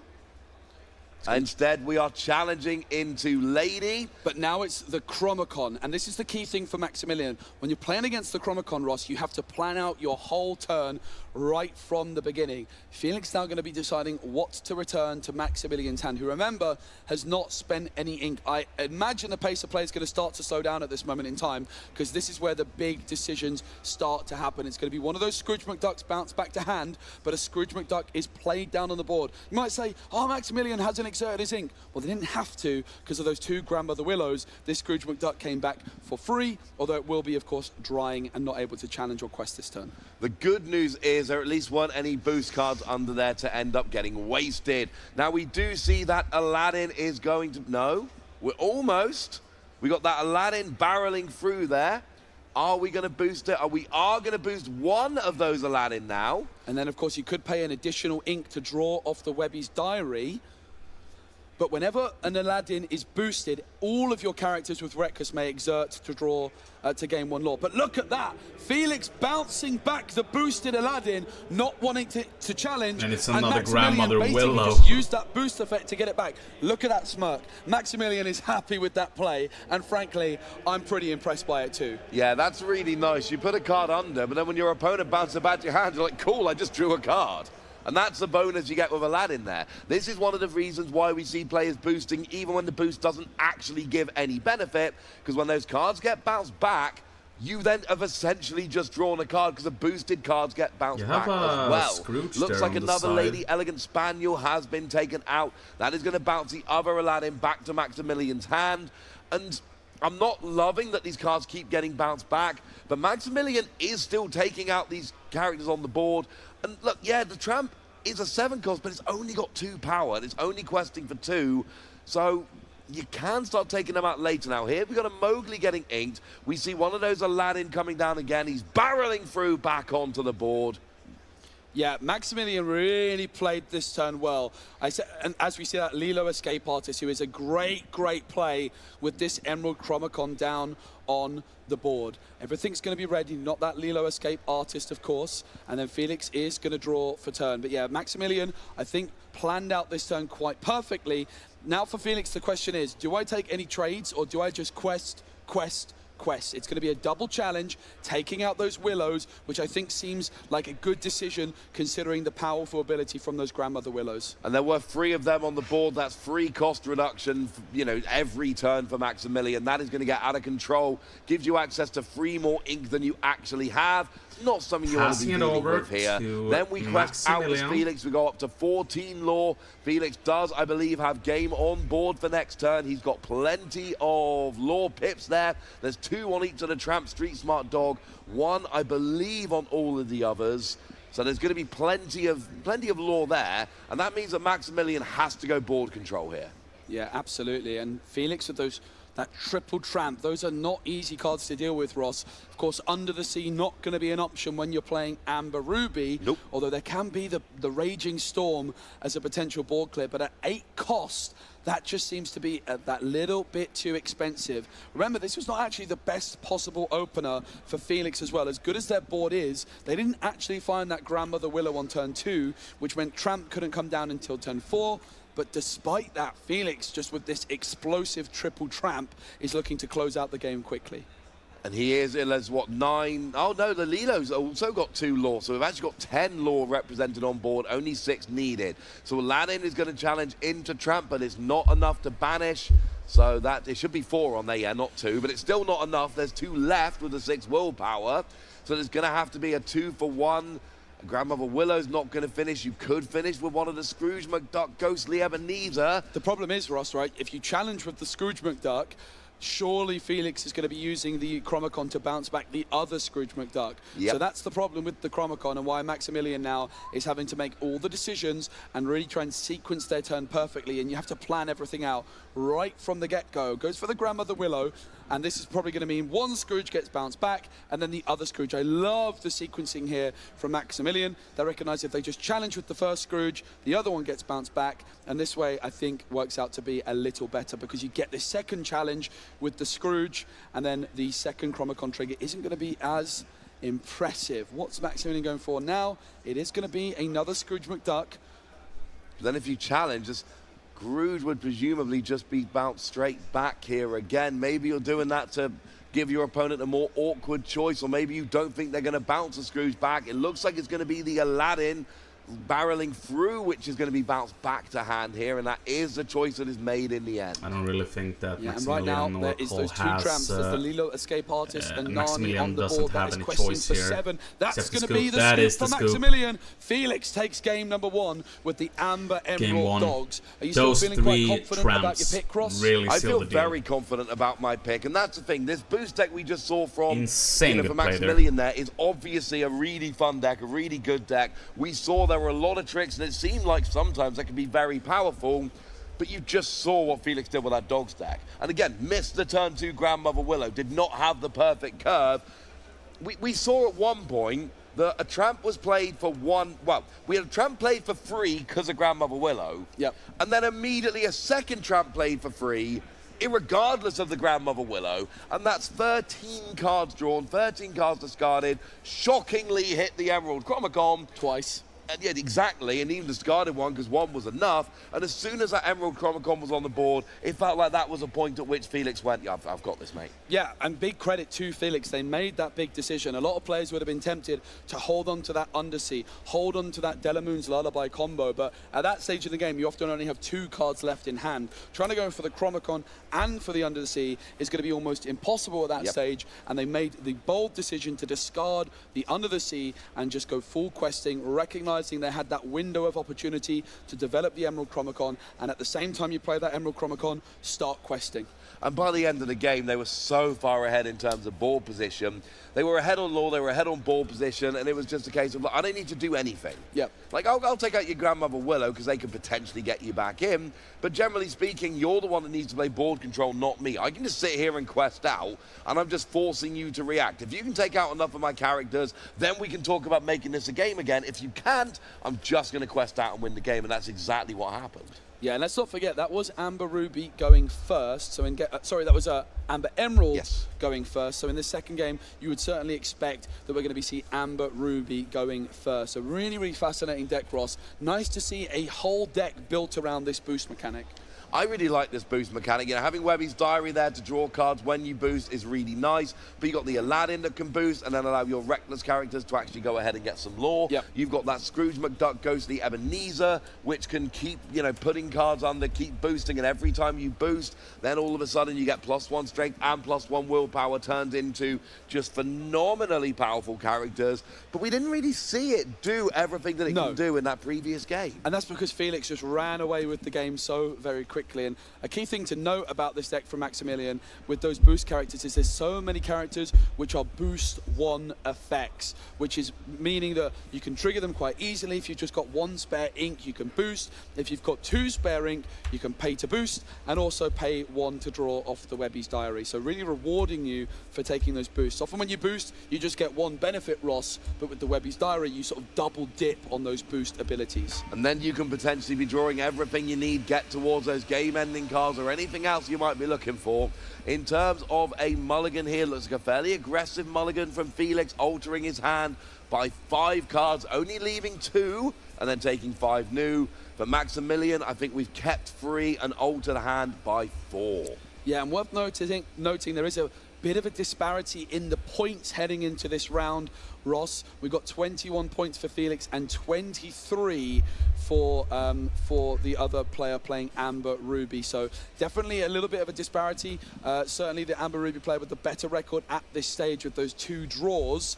But of course that could all change quite quickly. Maximilian on 23 points is going to be going first. Well, it looks like we are going to be going here in game 2, round 2, day 2, and here we go. It's an underdog story. It's not an underdog story, but we are inking that liquidator. Yeah, and in fact, it was Maximilian going first in game 1, Ross. My mistake, because that's exactly what happened. I was going to say in game number 1. So Maximilian on the play in that game 1. Felix still didn't find that tramp on turn 3, but was able to run away with it. And imagine if there was that liquidator able to come down on turn 1 for Maximilian. It could have made all the difference. Yeah, that reckless card sitting there, taking out all of those smaller dogs, cards like Bobby Zamirski's Brave Cheese Kid. These could have been things that we saw, but it's not for the moment. Maximilian could still go liquidator here once he's inked up to 2 ink. But right now it is just a decision as to what gets inked. The ink is going to be that Webby's Diary, and it is that Scrooge McDuck Ghostly Ebenezer, which is there down on the board. Yeah, again, Ross, I was just so impressed by Felix's play and how quickly they were able to quest out that I almost forgot that it was Maximilian that actually was on the play. So what a round 1 performance that was from Felix, winning so quickly despite being on the draw. And look at that, Lilo Escape Artist. There's no place she'd rather be. That ability can trigger, of course, when she's in the discard. That is something to look out for down the line. But again, no Grandmother Willow on turn 2, which means Felix cannot get that turn 3 tramp down. But does have 3 characters down, which does mean that essentially you are... Yeah, it's not going to happen, unfortunately, but you're right. We still got 3 characters down. It's still a really good start. Yes, we get a second Scrooge McDuck Ghostly Ebenezer after inking that World's Greatest Criminal Mind for Maximilian. And we finally boost. That never happened back in game 1. We never saw these Ghostly Ebenezer being boosted. We finally get the first one here. So that is not a 3-3, it's a 4-4. Are we going to see Maximilian being more aggressive here before Emerald Chromacon comes down? Just trying to challenge everything while they have the opportunity to do so without being bounced back. Yeah, Ross, this is actually giving me flashbacks to my Winterspell Sealed deck. I had these Scrooge McDucks on my deck. I had 2 of them and I boosted them every single turn. Here comes Clarabelle. They are really, really good, almost engine-like cards, which is not something we often see in Digital Arcana. If you can boost them each turn, they just keep getting bigger and better. And we do see that Clarabelle Contented Wallflower coming down. I revealed that card, Ross. You did reveal that card. It's a cool card. It's a very, very cool card, of course. Usually, you're often going to be seeing that legendary Clarabelle Light on her hooves being a shift option on that. But in this Dogs deck, it's just there as a nice body, a 3 cost to help you sing Under the Sea, and it can help you draw. And we see another Scrooge McDuck, a new Winterspell card. It's an uninkable. Whenever this character quests, each opponent loses 1 lore, and you draw 1 card for each 1 lore lost this way. And at the end of your turn, if an opponent has 0 lore, you gain 1 lore. Yeah, now I did sneak these on the deck list, but I didn't want to tell you about them till we saw them. This is a card I was hoping to see here because, and this has to be as early as you possibly can. And this basically says to Felix, you better start questing, buddy, because if you don't, things are going to get wrong. The thing is, if you quest for like 1, Scrooge McDuck's going to go, cool, well, I'm going to take that away, and then I'm going to go and gain another lore. Now, we have seen a little bit of questing here from Maximilian because, of course, it's all well and good saying, well, I'm going to challenge aggressively and take those dogs off the board. Yeah, you can't do that if they're ready. They have to be exerted to be challenged. It really is the Scrooge McDuck deck here for Maximilian. 3 glimmers, all Scrooge McDucks. really awesome to see. Now for Felix, they've developed that Clarabelle. At this stage in the last game was where those tramps started coming through. But does Felix have access to it? Of course, with those bobbies, they've been able to draw and discard. That Clarabelle was able to draw without discarding. And of course, with that altar, there's been a lot of opportunity for Felix to find the tramp, and has done so. Well, that is a nice cheap tramp here. 2-cost tramp, reduced by 4 for every card on the board. Then you, of course, get to draw 4, 1 for each other character you've got in play. And then you have to discard that many. But we're searching, presumably, for that Emerald Chromacon. And I'm just having a little bit of a look here. If I'm Felix, I'm like, right, well, I need to quest a little bit here to turn off that Scrooge McDuck Ebenezer Scrooge. But if you only quest once, then Scrooge is going to quest and take that lore away and is still going to activate. Yep. So you need to quest twice in order to actually stop Scrooge McDuck working. But if you quest twice, that's 2 characters that are then going to be challenged and banished by these bigger characters on Maximilian's board. And I think that one Scrooge McDuck is actually causing some consternation for Felix here. Yeah, the cards discarded was 4 character cards there. So Felix potentially looking to line up an Under the Sea, but of course, all 3 of these Scrooges have more than 2 willpower. It's going to be Tramp combining with Bobby to take out that Scrooge McDuck Glimmer. And look what follows it. It was boosted by another Scrooge. Shockingly enough, it was. But here's the thing. We've now still got 0 lore down on Felix's board. So that means at the end of the turn, that Scrooge McDuck will go and gain another lore. It's a really nice card. It kind of works like a location in a lot of ways, where your opponent's got no lore, so you just gain 1 every turn. Gain 1 every turn. And I love the interaction here that your opponent can stop it by questing, but they've got to go in harm's way. Hello. Here we go with Mowgli Man Cub. Huge hit. Gets that Emerald Chromacon.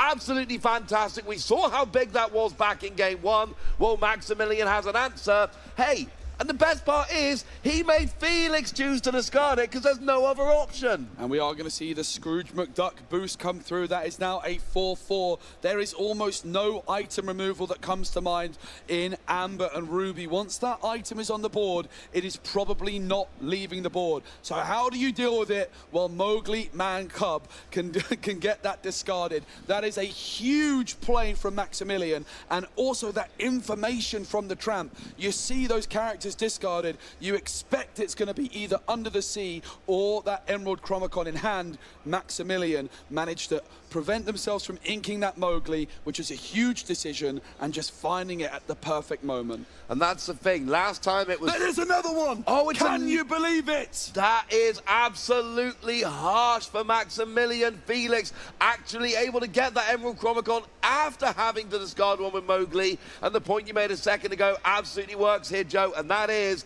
I don't think Maximilian's got a way to get rid of this. And that means that's going to be sticking on the board. And we saw how brutal that was back in game 1. Felix has just found the best card off the top of their deck they could have wished for, and Maximilian probably can't believe their luck. But the game is far from over, but that is a pivotal point in this game number 2. You've got to feel aggrieved if you're Maximilian here. You wait for them to draw it off of Tramp, you play Mowgli Man Cub at the absolute perfect time. You get the Emerald Chromacon out of hand, and then they only have it if they top deck, and they do. Absolutely heartbreaking there for Maximilian. Game's not over yet, but they're up, 5 lore to 4. They've only got a 1 lore advantage. And once again, as you would expect, Felix and them dogs, they have a much better board state right now. Yeah, and that is part of the joy of card games. We've all been there where we've been drawing the perfect card off the top.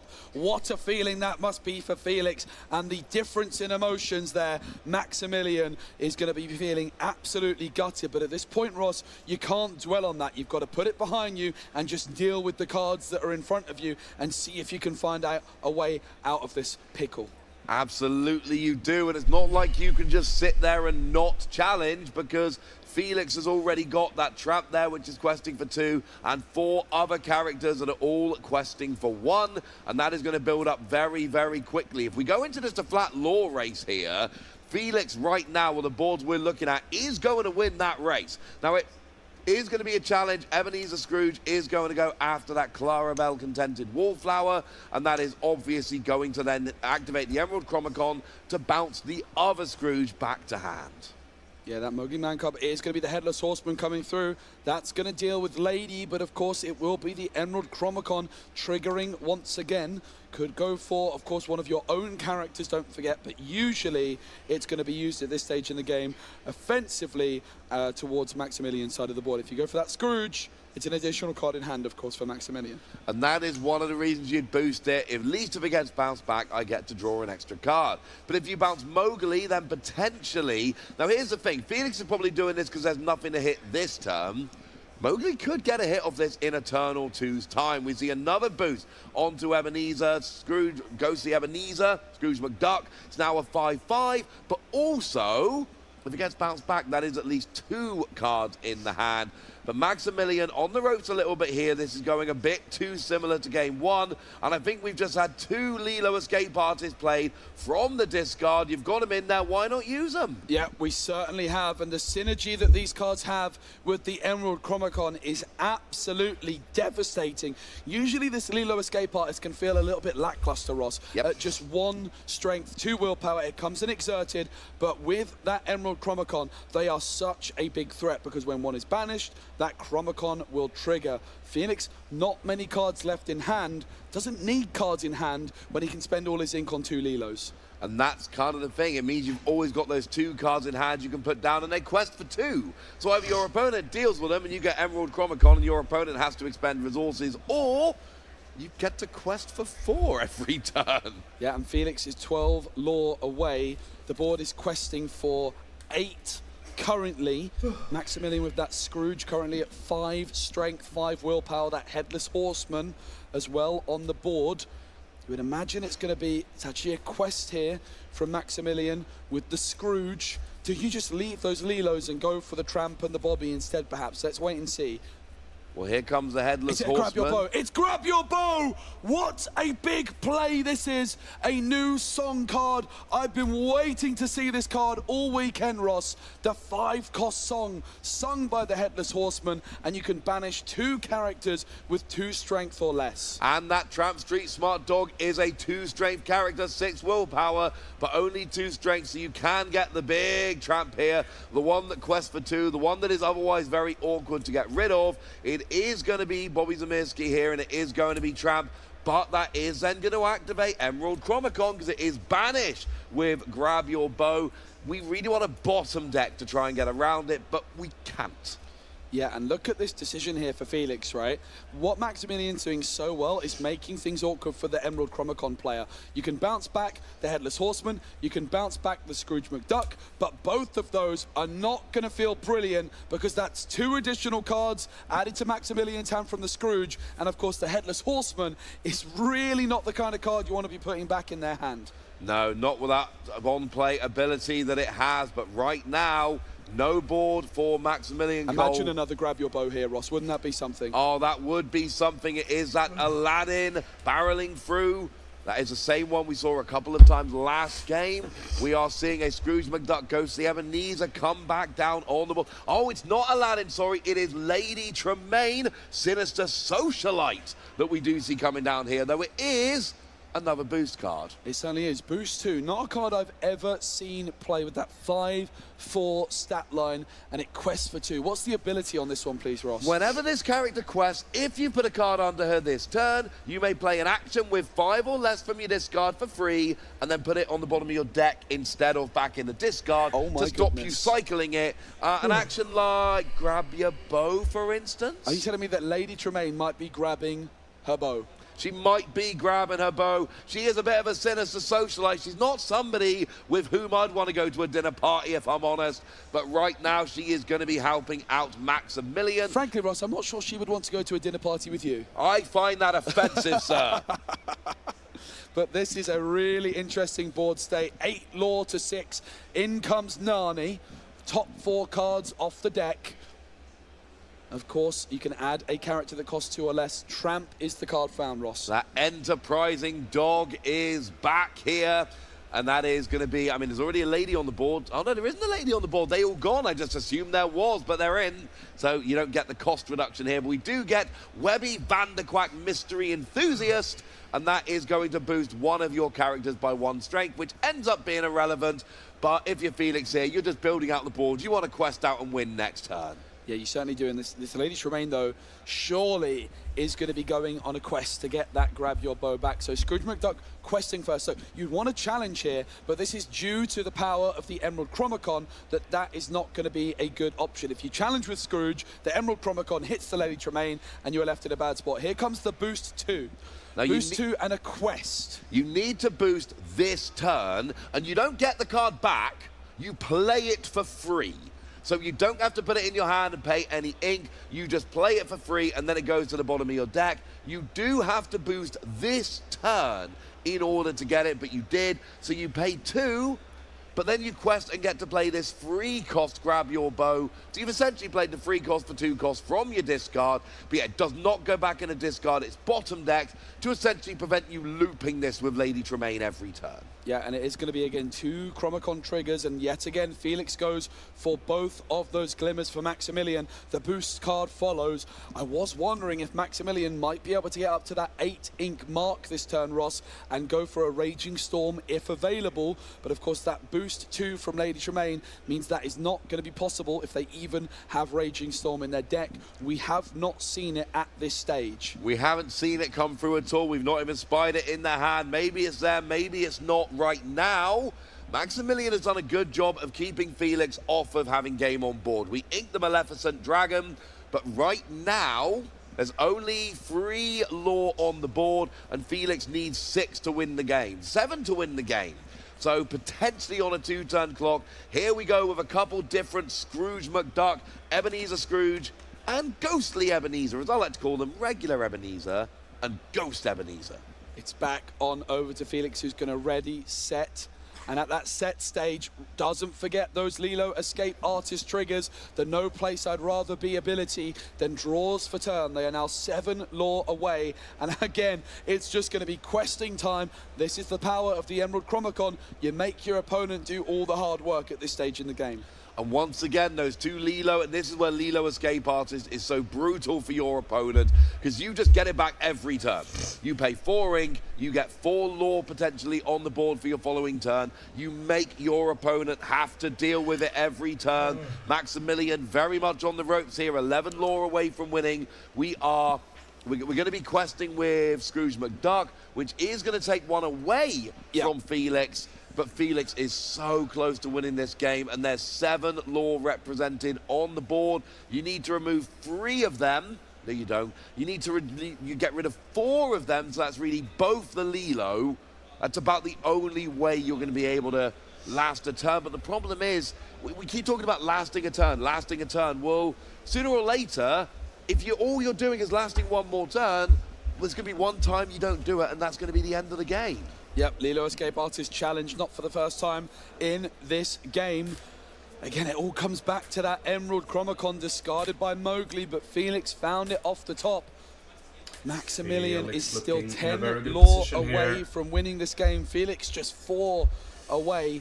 It doesn't look like Raging Storm is available, Ross. We would have seen that double quest. Raging Storm could have been the card needed, but again, those Lilo Escape Artists could have come right back. You can really see the power of this card when combined with the Emerald Chromacon. That's one of the things I love about that card. It's one of my favorite cards in the game. I absolutely adore it, and part of the reason is when you're playing these aggro decks, a lot of the time you end up with 0 cards in hand. You have ink that you cannot use. I love having something to do with my ink.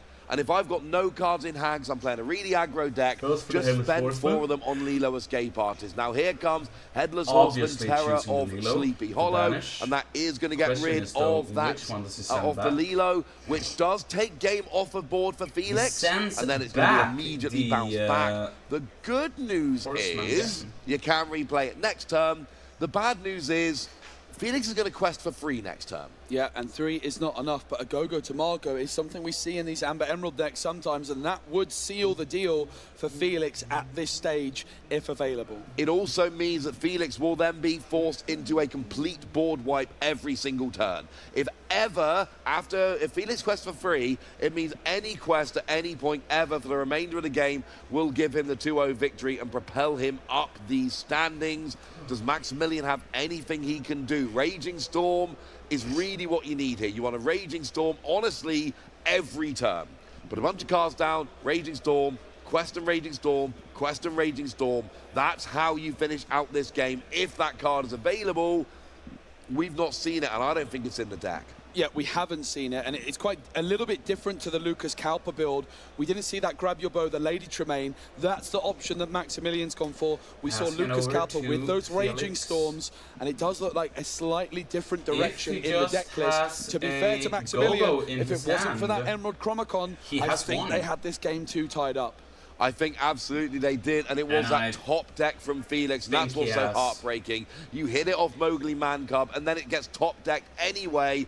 That is incredibly good luck for Felix and bad luck for Maximilian. Lady Decisive Dog comes down here. I think there's a go-go in the discard, and it's going to come back to hand. And that means we can play the go-go to Margot, and honestly, all you need to do is just play that, and then just get the one lore from that one damage on the Ebenezer, and that is going to be it, frankly. So we should here just see questing out. We quest for free. Here we go. Quest for free. And then show me go to Margot to get that one last lore. You're going to need another turn, Ross. Oh, what? Because of the ink paid for the lady. Oh, come on. I was getting ready to do the end of the game. I know, but I was building up to it, man. One more turn. Let's not forget that Scrooge McDuck could steal a lore away from Felix looks like you do need a board wipe. You need to go full board wipe is the problem. Because if you leave anything on the board, okay, fine, is going to you turn can this leave one one around, character on the board. But honestly, you know your opponent's got to go to Margot. And, I mean, honestly, maybe you need to board wipe while also getting rid of your own Scrooge McDuck. So that go to Margot cannot get a cheeky lore off of that. Yep. It's going to be really, really tricky. Felix, of course, with the Emerald Chromacon, is unlikely to bounce that Scrooge McDuck with 1 damage on it back. It's probably going to have to be Nani, therefore. The challenge Maximilian takes to just guarantee that that damage is removed from the board, but there is still 4 lore on the board for Felix. That Lady Elegant Spaniel questing for 2. And, of course, those Lilo Escape artists are still in the discard as well for Felix. Yeah, it is indeed. That is the big problem that we've got here. Headless Horseman is going to come down, and it is going to get rid of Tramp, but that is not there yet, unfortunately. We've not gotten enough off here, and that is the big problem. We've not played Keep Away well enough. Just send back the that is a big problem. It's Lady Miss like Park Avenue, by the way. I misspoke. I apologize. It is the 5-cost shift lady here. There's like 4 ladies that see competitive play. There comes another horseman. So game off the board right now. And go to Margot. There is no option to play this and actually get anything, but we are just going to get those 2 Lilo back. And Maximilian here, it is like Sisyphus pushing that boulder up the mountain. Every time you try and do something, it just gets harder, and that is the big problem that Maximilian's got. Those Lilo escape artists, if it wasn't for them, I think Maximilian might have been able to pull this off. He's put his cards down. He's having a look at the board. This is what we see from players often before a concession. We see a cheeky smile. Is there anything that he can do? This is that last look at the board. Is there any option I've got here, or do I just need to let my opponent have the win? And comes the lady for Felix. Back on over to Maximilian. Needs a miracle off the top.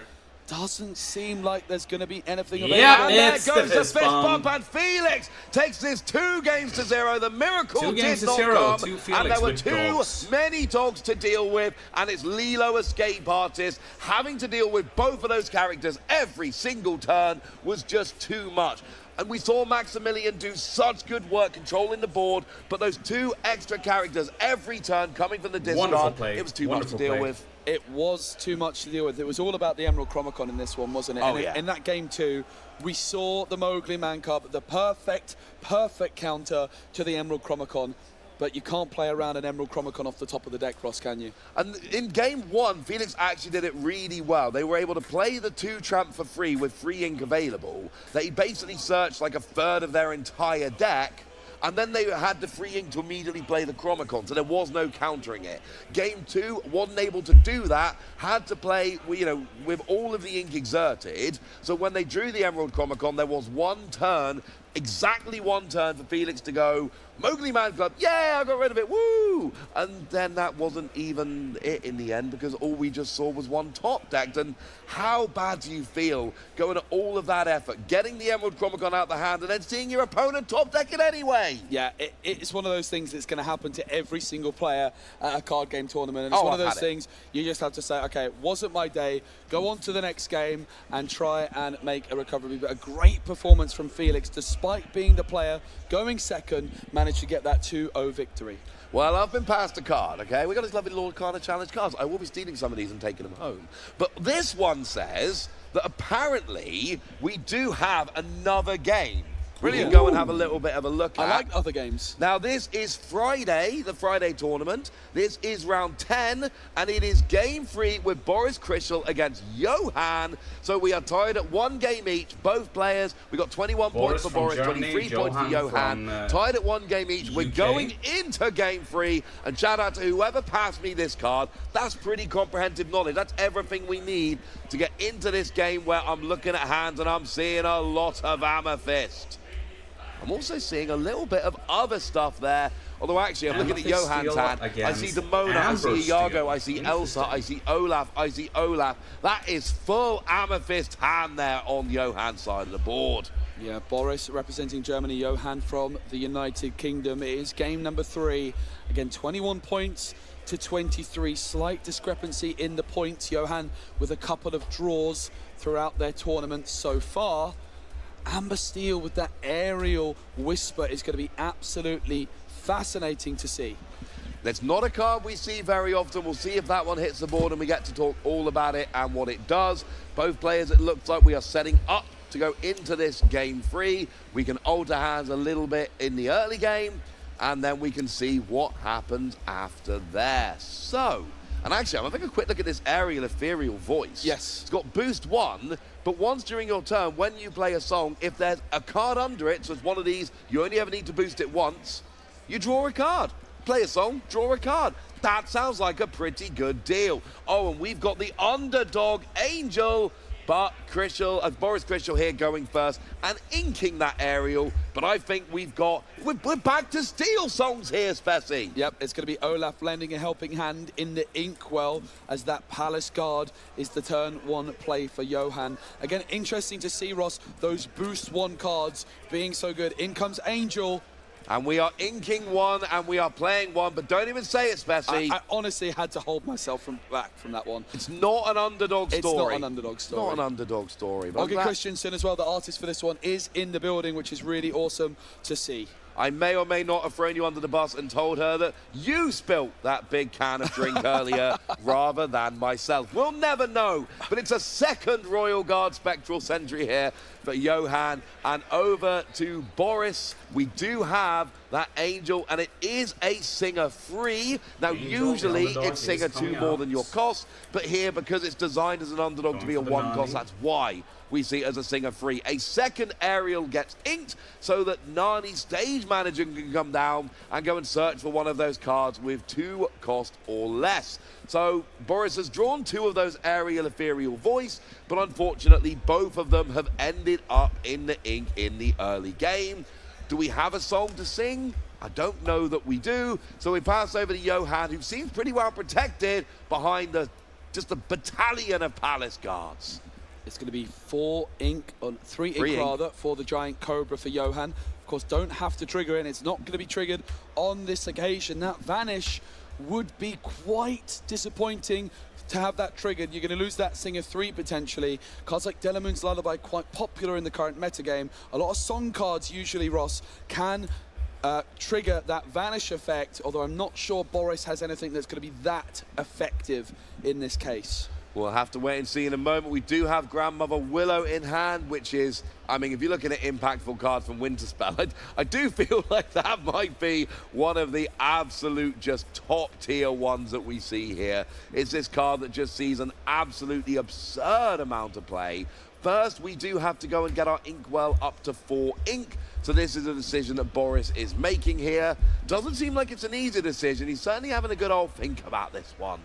Yeah, these indecisions often the most difficult ones to make, and with 28 minutes on the clock in game number 3, plenty of time to work with. So really, really important to just slow down at these moments as we do see that boost 1 aerial, Ross. We're seeing a lot of these boost cards with that boost 1 effect in particular proving to be some of the most popular ones. It's a decent 3-4 questing for 2 just on its own, but then you do also get the opportunity to make it better by boosting. But that was a song sung by Nani there, Strength of a Raging Fire, going after that giant cobra ghostly serpent. Of course, didn't actually have enough characters to banish it, but because of that vanish keyword, because it was targeted, it goes away. They're slightly overstatted, but the vanish does unfortunately ruin it for them. And then Genie comes down to fulfill a wish after Iago. Giant Spectral Parrot hits the Inkwell.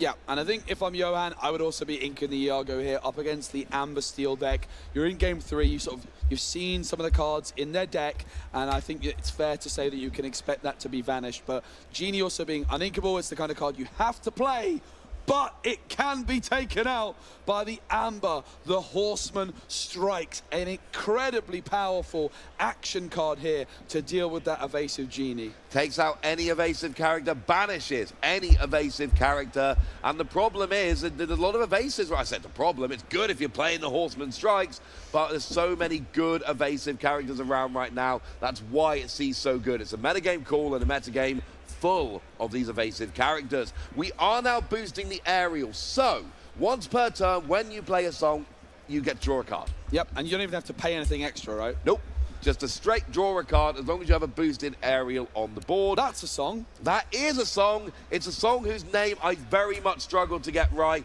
Akuda Amuti. Yep. It just means you pay 2 less than the next character you play and draw a card. Realistically, it means you draw a card for 1. Yeah, but also draws into that Troubadour. I'm not so sure it was there before. Also Grandmother Willow. So a couple of options. This card can be played down now for free. So really making good use of these songs. It is the Angel deck, of course, with that Angel Singer 3 and that Akud as well. Really awesome to see the theme in this list. And it is worth noting, if you just pay the free, you pay free to get a 2 cost on the card, you paid 1 for the card. But if you sing it, then you are actually getting the true cost reduction plus drawing a card. Yep. So essentially, Nani sung Grandmother Willow into play. Don't think about it, it gets confusing. But then you also get to draw a card at the same time. And yeah, also that Grandmother Willow does mean that there could be another character which comes down for Boris this turn, potentially, of course. Right now, if they have a 1-cost character, they could play it. If they're able to ink, they could play a 2-cost character. Looks like it's going to be the Troubadour inked, and therefore not expecting to see another 2-cost character in hand that could come down this turn. No, absolutely not. Now, Nani is exerted because she sang that song a moment ago. We still have Angel ready to go. And we did get to draw a card from Ariel after that. Nani did sing, which was a huge advantage. And now over to Johan, you've got to start thinking, hang on a second, do I need to really prioritize getting this Ariel off the board? We are 1 game each. It is very important who wins this 3rd game. We've got plenty of time, so we're not thinking about a tie here. We are inking that Lexington Small in stature, and then we are paying all 5 ink for Ariel, the 5th spirit. And then we are exerting that Ariel, and Elsa is going to go after. And yeah, that makes perfect sense, because that was going to draw you a card every turn. That was going to get super annoying. Yep, but it is a big, hefty challenge required. Double Palace Guard and Elsa just to deal with that Ariel. So Boris, again, his Grandmother Willow, still safe and sound, which would have also been a great target for that Elsa, that Angel Singer 3. Still just chilling down on the board as well for Boris. Haven't seen an abundance of card draw just yet, so I think dealing with that Ariel was so significant. Absolutely, it is. And you know, if the worst case scenario is you drew a card and then you forced your opponent to use all 3 of their characters to challenge just to take out your 4-cost Ariel. Oh, hello. Oh, what we helloing? Oh, it's a Moody. but that is going to be sung again by Nani, and I'm going to again apologize for how I say the name of that card. But the card it drew, Ross, is very significant. I said they need a bit of card draw, and it was that Doc found off the top. And how about a 5/5 bodyguard, which costs just 1 ink, thanks to that Akud and that Grandmother Willow cost reduction. That is a really big character, although that Chief Potan cannot challenge, but frankly, I don't really mind that. 5/5 bodyguard, don't mind if I do. He's a bit of a protective leader, protective by name, protective by nature. It's got that bodyguard keyword. Why would you need anything else? Now, this is the lesser seen Rhino. This is Rhino Power Hamster. You're not getting the -1 strength, but you are getting a much bigger body onto the board here. Yeah, and suddenly now, if Boris can develop something like that aerial yet again, it's not going to be easy for Johan to deal with it, thanks to that bodyguard. Can Johan deal with this big Chief Potan 5/5 bodyguard? That is absolutely brilliant, and I can see why it's the protective leader, Ross. Right now, it feels that way, just keeping everything safely protected in the front line there. And that is why Hades looking for a deal comes down, and we see Johan pointing right at Chief Potan. One of two things is going to happen. Either Chief Potan goes away, or Johan gets to draw 2 cards, I believe. Are we resolving this? Is Boris making the decision? Yeah, I think Boris is making the decision at this moment in time. Might have been the card draw. I did miss that, but we'll definitely work that out in just a moment. Certainly, Boris has not sent any cards to the bottom. Very quick. You can draw 2 cards. So it looks like 2 cards drawn. But at this stage of the game, that's okay. But that Strength of a Raging Fire is only going to deal 2 damage. And guess what? Chief Potan is not an illusion, so no Vanish available here. You need the full 5 characters to deal with this bodyguard. So it's going to have to be a different target for the Strength of a Raging Fire. Well, you could hit it for 2 with Strength of a Raging Fire, and then Hades could take it out next turn, banishing the challenge. Doesn't feel like a great efficient use of resources, if I'm honest with you, but that would be one way to get Chief Potan off the field. But I do think this is a better option, just getting that Grandmother Willow off the board. That is an option with Strength of a Raging Fire. Yeah. Worth noting, sorry, this Rhino Power Hamster, it's got Resist 2 while it's got no damage, so it's got 5 willpower and it's hiding behind a 5 willpower bodyguard. That Rhino is sitting pretty right now. And look at that, Chief Potan. It can't challenge, it can quest, and he can certainly sing a song. He hurled his Thunderbolt. Chief Potan is doing it all right now. And when you've got such a song-heavy deck, well, brilliant. Now you've got a 4 cost to sing songs, and you want it exerted for bodyguard anyway. Yep, and Doc joins the fun, or Chef, as it's called in German, of course. 2 fresh cards for Boris, and now the questing can begin. Boris at 0 lore. They were 3 lore behind, and suddenly they jump ahead in this game. Well, they don't jump. They do jump ahead. They're going up 4-3. Very nice indeed. But it's not just the lore I'm looking at. It is a board I'm looking at here, Joe. We got Rhino. We got Angel. We got Nani. We got Chief Potan. We got a Lilo. They're one of those escape artists. It was so good in the previous match. And we got Doc. Iago, Giant Spectral, Parrot comes down. And we see a Calhoun as well. But we already talked about Vanish. That Iago could not last too long if it is chosen with a song. Yeah, and Boris now 2 cards in hand thanks to that Doc. It's going to be passing on over to them soon, and that Chief Potan just making things so awkward. Of course, Elsa would happily take out Angel, but that's not going to be a possibility. It's an Angel, a Rhino, and I think it might be another Chief Potan in hand. Maybe not the most brilliant hand. You've even got the option here of inking one of those 4-cost characters and going really wide this turn with no cards left in hand. So big decision for Boris in terms of, do they ink the Chief Potan, do they ink the Rhino, or do they just leave both of those cards in hand and don't ink this turn? I was going to say, I want a second Chief Potan here. Like, if my opponent clearly wants it off the board. They made that pretty clear. So why don't I just have 2 of them? It's just another now, Chief Potan. we are questing out again. That Chief Potan cannot challenge, all the way up but to absolutely 14. can quest. So we're questing out here up to 13, and Boris is in a very strong position here. This game is over. Because we are...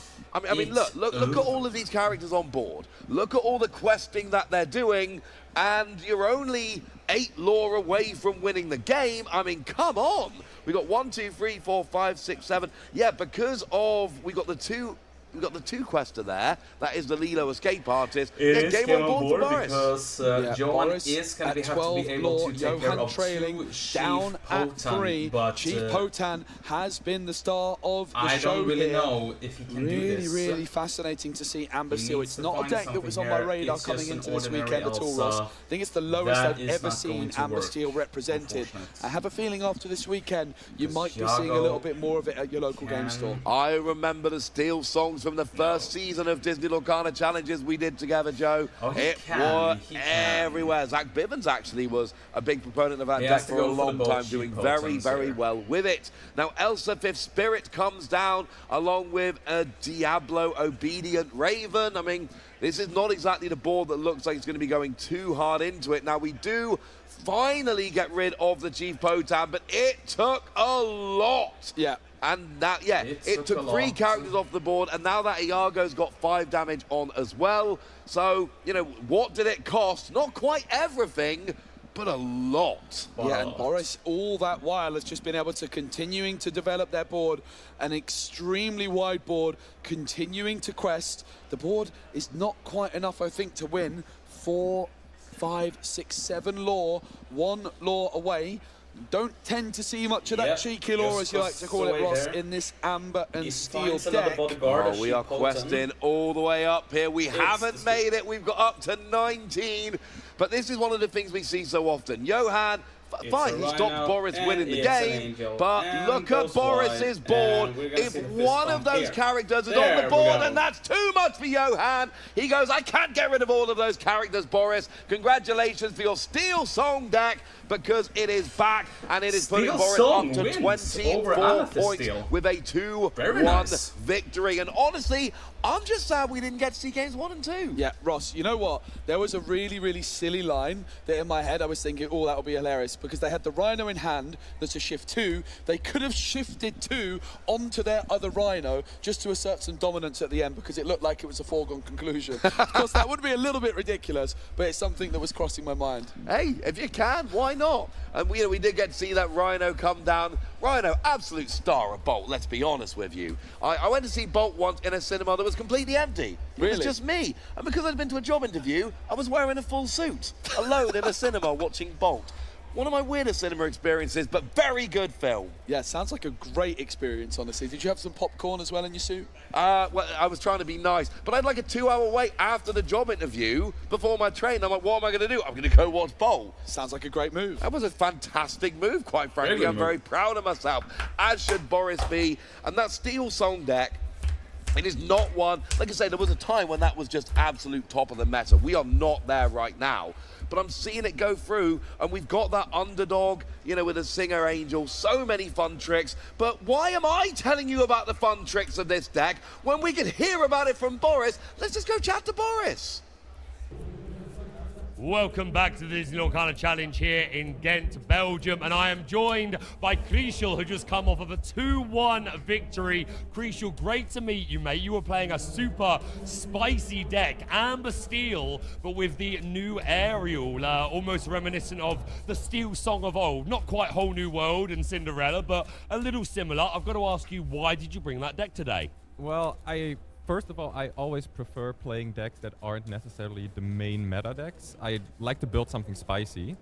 And this new Ariel card, as well as the new Stitch Snowboarder, are just very fun cards.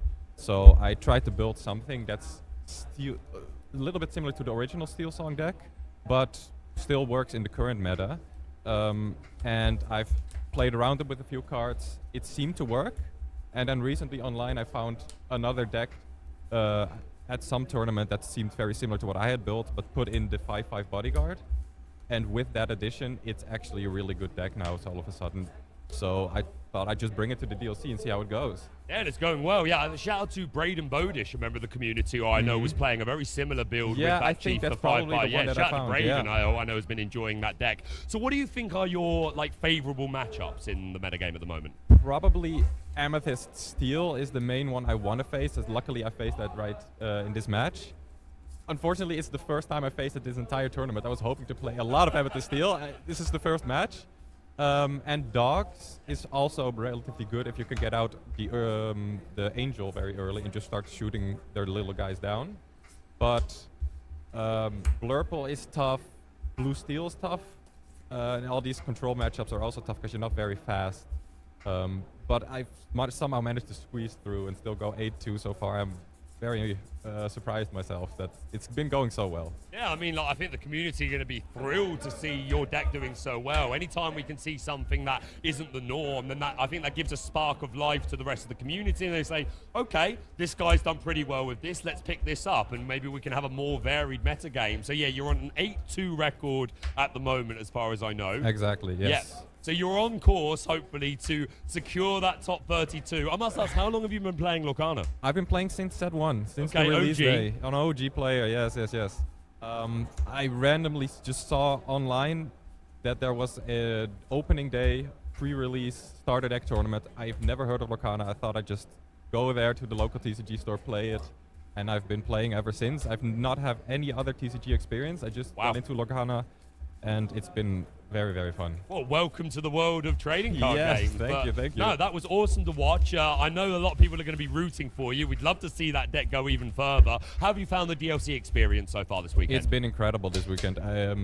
Everything has been running very smoothly. The side events have been fun. I've played some Infinity yesterday, trying some spicy decks there as well. So what did you play in Infinity? I have to ask. I played Amethyst Steel. Okay, very cool. But like trying to counter all the items and all the control decks with the like Gantus that make stuff more expensive to play and item destruction, and it went okay, but it's more of an experience to see all these crazy decks again. I just wanted to play the bounce package again. I've missed it. You've missed the Merlin and Madam Mims. Yes, exactly. That's awesome. But yeah, great to chat with you, mate. Before we let you go and have a little break before your next round, any shout-outs, any thank yous, anyone you'd like to call out in the community, please take the stage. Yeah, I want to do a massive shout-out to my local team in Berlin. Yep, you can talk about them, The Berlin Mouseketeers. Yep. We've come to every DLC together with a group of around 10 people, and they've supported me.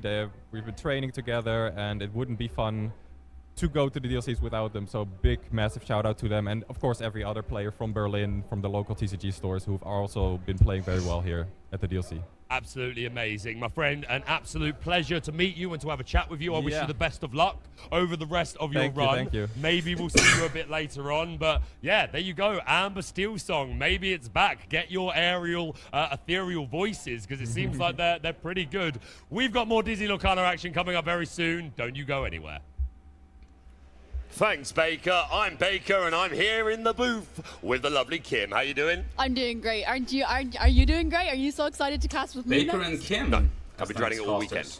I can't keep up with your energy. I like to think of myself as a high-energy caster, but I don't know if I can keep up with the Sugar Rush Vanellope Von sweets that you are emitting. But we're going to have a fun time, Kim. We're going to make the most of it. Welcome back. We hope that you're enjoying the Disney Lorcana action, and it is continuing, moving into round 11. We're coming towards the end of the Swiss portion of our event before we cut to top 32 from both events, play through a single elimination. We'll get our 2 individual champions, and then they will face off to find out who's going to the World Championship. Are you ready, Kim? I'm so ready, Baker. Are you ready? Because I'm ready. Let's go straight over to the match table. What are you seeing, Kim? What's jumping out? Are you taking a look through the hands? Oh, I have a little bit of maybe your favorite deck. Your deck that you predicted to win it all. Take it all, none other than the Ruby Amethyst. Yes. And a deck that I didn't predict that would be well represented here this weekend, but it did come out in full force, and that is Sapphire Steel. And I'm a Sapphire girly at heart, and I have to say,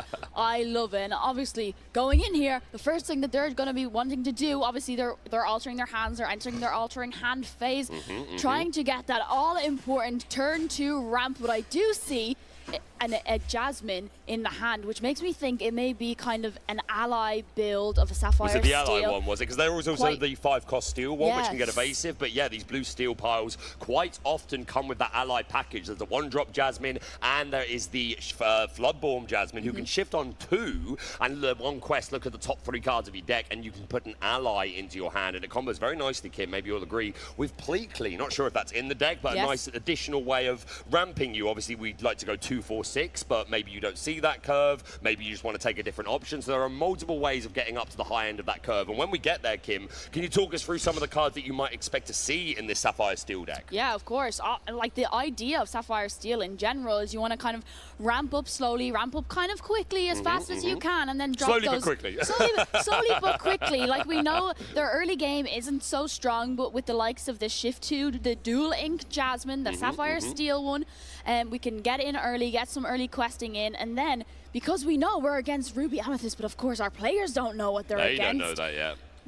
Sapphire Steel is going to be able to drop these kind of big bodies like the likes of Vincenzo, but of course we have to be wary because Ruby Amethyst also has removal cards like Headless Horseman. Yes. But also Elsa, the 5th Spirit, could come in, just exert any of these characters and start dealing damage, moving that damage around with Cheshire Cat. But of course, not at the minute. It's going to be Cheshire Cat going into the Inkwell, and we do have a turn 1 play for our Ruby Amethyst player. It is going to be Diablo, Obedient Raven, coming into the game. Yeah, Laurent on the play, rocking that Ruby Amethyst, and I can already see another new card from Winterspell, that Slushy in there, who is a 5/5 with the evasive keyword. Not really for this matchup, I would say, but certainly a big body. We're going to have an Ink, and down does come that 1-drop Jasmine on play. She can give resist to another chosen character of yours until the start of your next turn. That's not going to be relevant at this moment, but not a bad ability for a 1-drop, but she's just there to set up the shift line. But here's Laurent curving out nicely into that Lumiere, who does give blanket +1 strength to all characters. Diablo perfectly safe to go on a quest here. If this Jasmine wants to challenge, that means then we're not shifting and questing with that second Jasmine, and the Diablo would replace itself, right? Yeah, not to mention, thanks to this Lumiere, our fiery friend on the board, the Diablo will actually be able to deal a damage back in return. Of course, Jasmine is not going to be banished, but at least if we can shift our Dual Ink Jasmine, if Viet, I believe, has it in hand, we can do that here instead of ramping, and maybe we go to ramp turn 3 with Pleakley and then send maybe 2 cards into the Inkwell instead of just 1. Absolutely, and we are going to see that play. The Angel Experiment 6/2/4 into the Inkwell. Down comes that Floodborn Jasmine. She's going to quest. We're going to look at the top 3 cards of the deck, choose an ally to go into our hand. Now, I know T-Bow's an ally, and that was a Tinkerbell as well, who is also an ally, the Giant Fairy. Yeah, I think there's a couple of different ways you can build these Sapphire Steel decks, and this is definitely one of them. A lot of ways to build around your ally build, and especially it looks like Viet is going to be keeping Tipo, hopefully hoping to get some more ramping in, maybe be able to drop down on Vincenzo later on if we're playing it, to be able to deal with our fiery friend here, Lumiere. The thing is we need to be scared about with Vincenzo, perhaps a little bit though, is it is one of the most prime targets for, you mentioned it before, Kim, that Headless Horseman, which of course has a lot of very relevant targets in the meta. Sapphire Steel, a lot of their high end is quite big. Obviously, we've got Tinkerbell with 4 strength. We would expect to see Goliath come down at some point with 6 strength, but that Vincenzo does have that 2/8 stat line, so can be easily removed. But if Vincenzo does 3 damage to something and gets his value, then it's not the end of the world. But he is a must-answer character with those 3 lore. We're going to ink the Iago, Giant Spectral Parrot, and down comes the inexplicable Cheshire Cat. Yeah, and we could definitely start seeing some challenging going on now and moving some damage around. And if we get our Headless Horseman in, all the other characters will not only get their boost off Lumiere, but also getting additional boost for the each opposing character that gets banished in return. But we did see Viet being able to take a Tipo into hand, and the question is, are we going to ramp here? Or are we going to use a Pleakley if we have a Pleakley? Because another thing about ally decks that is really nice is that they all synergize really well with our legendary Cinderella from Whispers in the Well. Cinderella Dreams Come True, and because they're all princesses, but we don't have that. We're not at 4 rank. It is going to be the Growing Sun Tipo coming in, and we're going to be able to ink. So perhaps next turn we're going to be on 5. Will we see a Namari, or Jasmine doesn't even need a quest here. We're going to do a little bit of singing, Baker. Absolutely. The heavens are going to open and thunderbolts are going to come raining down from Olympus and take out the inexplicable Cheshire Cat. But yeah, I like the Tipo play on this turn, Kim. Obviously, Jasmine is like a great turn 2 shift and can help you with card draw, which can be a weakness for Sapphire Steel outside of that Goliath, but it is slower. You really do want to get to the higher end of your curve as soon as possible. So since we took a slower turn 2, we're going to take the time now to ramp up with Tipo. If you're a new player, when we talk about ramp, just saying we're putting extra cards into our Inkwell per turn, something that Sapphire does extremely well. Yeah, and we mentioned Slushy being in the hand earlier from Anthony, and here is Slushy coming out onto the board, and there's not much right now Viet can do to deal with this Slushy. He is at 4-cost, 5-5. That's a lot of strength, that's a lot of willpower. It sure is, and that Thunderbolt, obviously we already saw it played, it does 4 damage to a character, so would not be enough to take out the Slushy, so we're going to need a big body down at some point soon, Kim. Yeah, I expect, well, another thing that Sapphire does have that can really help here are many removal tools, which another one that got reprinted in this set of Winter Spell is Let It Go, which our Jasmine could definitely sing here if Viet does have it in his hand. Yep, she surely could, and if we can ramp up a little bit more, then you've got to think Hades Infernal Schemer is going to be coming along soon. Little tribute to you there, Kim. This Hades, a reprint in Fabled, most Sapphire decks taking advantage of it. So, yeah, the sooner Viet can get up to that higher end of the curve, then he's going to have much more options to be able to control the board. I think Laurent needs to lean into the Ruby Amethyst ability to go a lot wider. Of course, we probably only go up to a 6-cost character. I haven't seen Laurent's deck list, so maybe there's some personal interpretation there, but does have a lot of lower end characters, some good 2, 3, and 4 drops, so we want to go as wide as we can, but also in preparation for that probably inevitable Goliath, right, Kim? Because Goliath, at the end of your turn, if you have more than 2 cards in your hand, you discard to 2. If you have less, you draw back up, and then we can probably use that clan leader Goliath to rejuvenate ourselves. So Laurent definitely wants to try and empty his hand in preparation for that happening, but it's a double-edged sword. Maybe you empty your hand and then they just don't play the Goliath. Yeah, another thing is really nice against these Amethyst decks, particularly this Amethyst Ruby decks. Amethyst does a thing that it's known to do, and that is draw a whole bunch of cards. So playing Goliath at the right moment, meaning your opponent will have to discard their hand down to 2. But I do see that Headless Horseman in Anthony's hand that he could possibly play next turn. However, right now, we are going to be singing a song, and that's going to be Zeus hurling his Thunderbolt onto the Slushy. Unfortunately, it is evasive, so it's not exerted. Tipo can't challenge it even if it was exerted because it is evasive. But there is 4 damage there. Cheshire Cat is not on the board, meaning Anthony has no way right now to move it. But there is a possibility of playing a Headless Horseman if he does have an inkable card in his hand. Yeah, we would need to ink, but this 4 damage, worth noting, Kim, setting up really nicely for a potential Tinkerbell coming down soon, who, of course, on play the Rock the Boat ability, which does 1 damage to each opposing character. So while that Thunderbolt didn't finish off the Slushy and was essentially a -1, it's just setting that damage up ready for the Giant Fairy to hopefully come through and finish the job. And we are going to see the Headless Horseman, the terror of Sleepy Hollow, with the leaves no trace ability. Gonna remove that Jasmine because she done her work, right? She gained us 2 additional cards. We got 2 quests off with that Jasmine, and she had a round of karaoke singing Thunderbolt. So she's gone now, but she has absolutely done her work. Yeah, she did indeed, and would have been great there. Also, another new card we got, Winter Spell, Belle, Snowfield Strategist. If she was in play, could have ended up getting Viet 2 more ink, but here's Pete going into the inkwell, and exactly like you were talking about earlier, Baker, Tinkerbell, Giant Fairy going to be able to finish off that Slushy very nicely, and also thanks to Lumiere challenging into Tipo, also had a damage on, will be able to banish both Lumiere and the Slushy, only leaving the Headless Horseman, who, by the way, only has 2 willpower, and it has 1 damage on it already. Yeah, that's the problem. This Headless Horseman is obviously very powerful, the gathering strength and the leaves no trace ability, but quite fragile, and now just another Tinkerbell would finish the job, but we are going to flood the board with a misery of Ravens. 2 copies of that Diablo Watchful Raven coming down, 2-cost uninkable 3/3, quest for 2. So again, preempting a potential Goliath coming down soon, and he's actually going to ink that. Viet might be in a position here to say, okay, you've emptied your hand, I feel confident I can deal with your board. I'm not going to give you the Goliath because it could help you more than me, but here comes Vincenzo, the explosive expert, who's going to put 3 damage on this Diablo. Hey, look, I blew up the bird. It took like 2 seconds.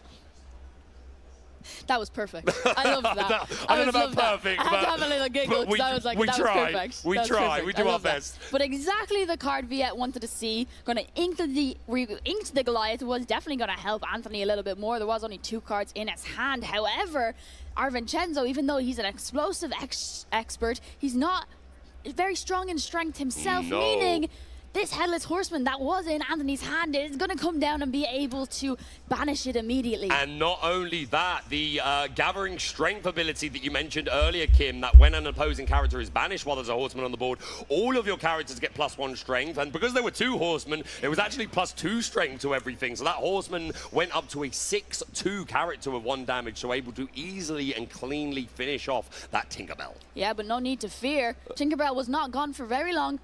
Viet has another one. Hold up, there's more. I see a Dumbo drawn from Laurent, which a card that's been coming in and out of Ruby Amethyst lists at the moment. There's a lot of evasive answers in format at the moment. Amber decks performing extremely well so far this set. And of course, they have the Horseman Strikes ability, effect, which can banish a character with evasive, and then you draw a card. But if this Iago can stick around long enough, then on the next turn, Dumbo can come down and immediately get his value courtesy of making history. But we're going to play Pete, the Ghost of Christmas Future, followed up by the Doc Bold Knight, who lets us discard our entire hand and draw 2. And then the Pete is going to boost up.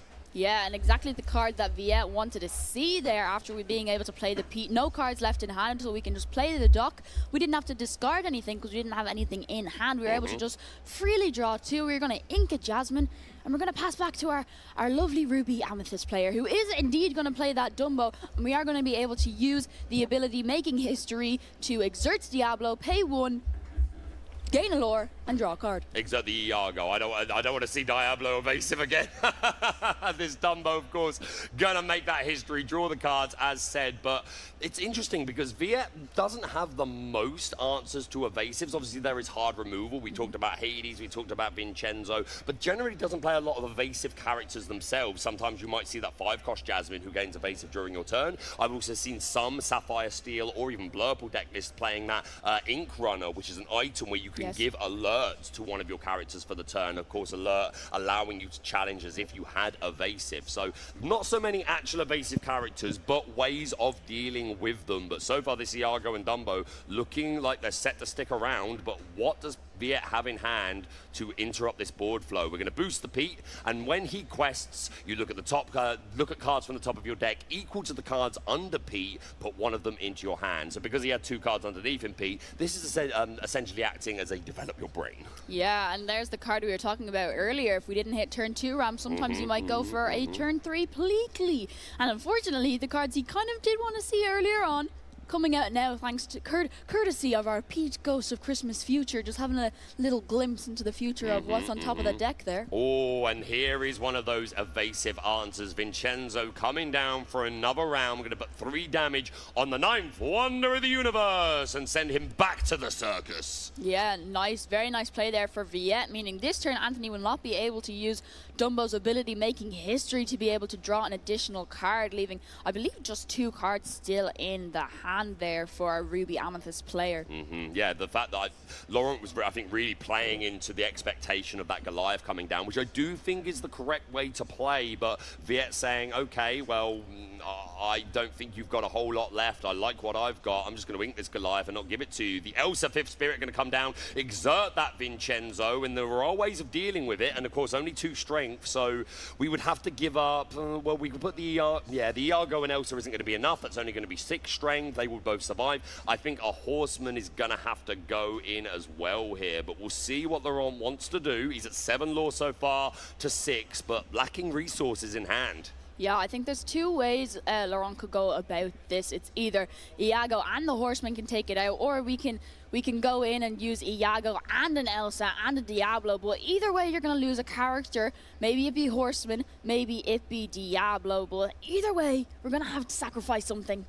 Yeah, 100%. And you got to think we would like to remove this Pete as well. And if we can banish this Vincenzo in a way that doesn't involve challenging with Iago, then a Horseman could boost Gathering Strength, give this Iago the 5 strength it needs to cleanly answer this Pete Ghost of Christmas Future and live to tell the tale. But yeah, that means we're going to have to get rid of Vincenzo an ulterior way. I think we would have to go in with the Elsa for 2, the Diablo, which would give it up because there's 1 damage on it, so that's 5. And then you could put the Horseman into the Vincenzo, and even though the Horseman would trade, he would still see that banish, and you would get that +1 strength on the Iago. So that is a way of dealing with everything, but you would give up your Horseman, your Diablo, you'd be left with an Iago with only 1 willpower left, and an Elsa with only 3. We're going to take a different route. Elsa going into the Pete, and then Iago going to finish it off. Yeah, I think this is fine. Yeah, I think it's good. And you still banish the character, meaning all the other characters on the board do get a buff, meaning both the Horseman and the Diablo can be used to trade into the Vincenzo, leaving just an Iago on the board. But this Iago is evasive, so the Tinkerbell can't challenge into it. And also, next turn then, unless Viet has an action card to be able to make this vanish Iago just poof and disappear. Just poof. Yeah, I'm not sure there's much he can do about it, but of course we could see the Hades Infernal Schemer coming down to get rid of it. Yeah, we absolutely could, or indeed just that third Tinkerbell, Kim, which would put that 1 damage on Iago and finish the job. We see a Junior Woodchuck guidebook in hand for Laurent. He's on, is it 6 ink at the moment? I do believe, so if he was to commit to that, it would be a pretty slow turn, I dare say. Yeah, if I'm in Laurent's shoes at the moment, I'm not feeling the most confident. It's just going to be a pass, Kim. Yeah, I believe because we paid the 5 to play the Elsa 5th Spirit, I think he was just debating whether or not we want to ink a card, but obviously he wants to keep both cards because if we don't draw anything good next turn, we can still play Woodchuck's guidebook and then pay 1 to banish it and draw 2 cards. But it's going to be a Sail, the Azurite Sea for Viet. We're going to be able to draw a card, and if he really wants to, we can ink 2 cards. And not only 1 Sail, Baker. That's another Sail that Viet is going to play, going to be able to ink a total of 3 cards this turn if we really want to, but obviously digging for something, and he found it, and it was he hurled his Thunderbolt, and then we're going to be able to quest all the way up to 9. Yeah, absolutely, and that Thunderbolt would have taken the Iago out no matter what the willpower, because the Iago has that Vanish keyword. When targeted by an action, he is banished. We're going to play down the Sisu Emboldened Warrior, who's a 1/4 quest for 2, but gains an additional strength for each card in the opposing hand, which is not many, so the Sisu probably not going to get a lot stronger, but she still quests for 2, and this guidebook played. Of course, on the following turn, we can pay just 1 ink to draw 2 cards and hopefully find ourselves something to get out of this situation that we're in, because this Tinkerbell is a bit annoying. Yeah, and then our Jasmine coming down, giving that resist to Tinkerbell Giant Fairy. And here's most definitely like mostly a one-off in most of these Sapphire Steel decks, and it is Arthur, who when you play it you can choose a character, and the character can challenge a ready character, meaning our Tinkerbell Giant Fairy was able to challenge our Sisu and just banish it. Yeah, and gets Challenger and Resist too. Yeah, this Arthur King Victorious, a super fun card. It's only really in this archetype that you see this as a spicy one-off. I absolutely love it. It unlocks some incredible plays. There's not a lot of ways of challenging ready characters in the Disney kind of trading card games. This Arthur super good, and that 3/6 stat line and questing for 3, and more importantly maybe that 3 strength, meaning it is out of range of the Headless Horseman. Yeah, definitely the card that maybe Viet was searching for with those 2 sails. And came in at just such a right moment. That's pretty good. A Specie favorite, the Desperate Plan, which allows you to... It's almost like Dock on an action, but you draw 3 cards. Of course, it depends on your hand size originally, but yeah, we're getting the max value out of that particular card. 3 cost uninkable, and we're following up with the Hades Infernal Schemer. There we go. There it is. Yeah, sending that Sisu into the Inkwell, leaving just our fiery friend Lumiere on the board. And Viet is now going to be able to quest up for 6 lore, bringing him up to a total of 16, I believe? Or 17. Yeah, so this game is very much running away from Laurent.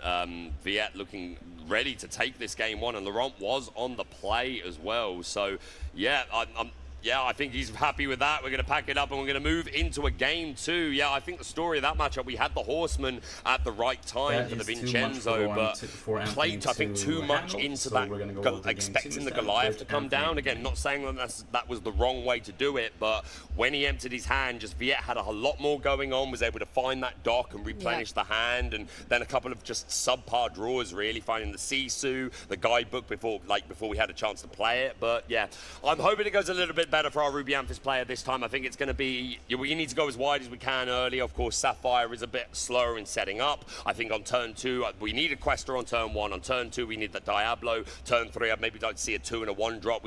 The longer the game goes, generally Sapphire decks are favored because they're going to reach the high end of their curve a lot quicker. We know they have the Hades, and in the Steel deck also the Tinkerbell, the Vincenzo. The longer the game goes, the the more favored I think the Sapphire players are. So Ruby Amethyst really needs to squeak out as much lore as it can as quickly as possible, and maybe not play out the hand as much as possible this time. Again, I'm still undecided on that. I don't think it's wrong to prepare yourself for the Goliath, but if you do go all in and they don't play it and your top decks aren't kind for you, then you can run out of gas. So it'll be interesting to see how Laurent decides to pilot this second game. Yeah, it's really difficult to know, because if you end up doing the thing that Amethyst does and draws a load of cards, it can actually backfire. And our Sapphire Steel player realizing, oh, he doesn't have a lot of cards in hand, I'm actually going to do a different play. And I think that's why I've really enjoyed getting to experiment with the new cards we got in Sapphire Steel, the newest set, because you can kind of change your game plan depending on what deck you're against, and especially in this instance, realizing that, oh, our Ruby Amethyst player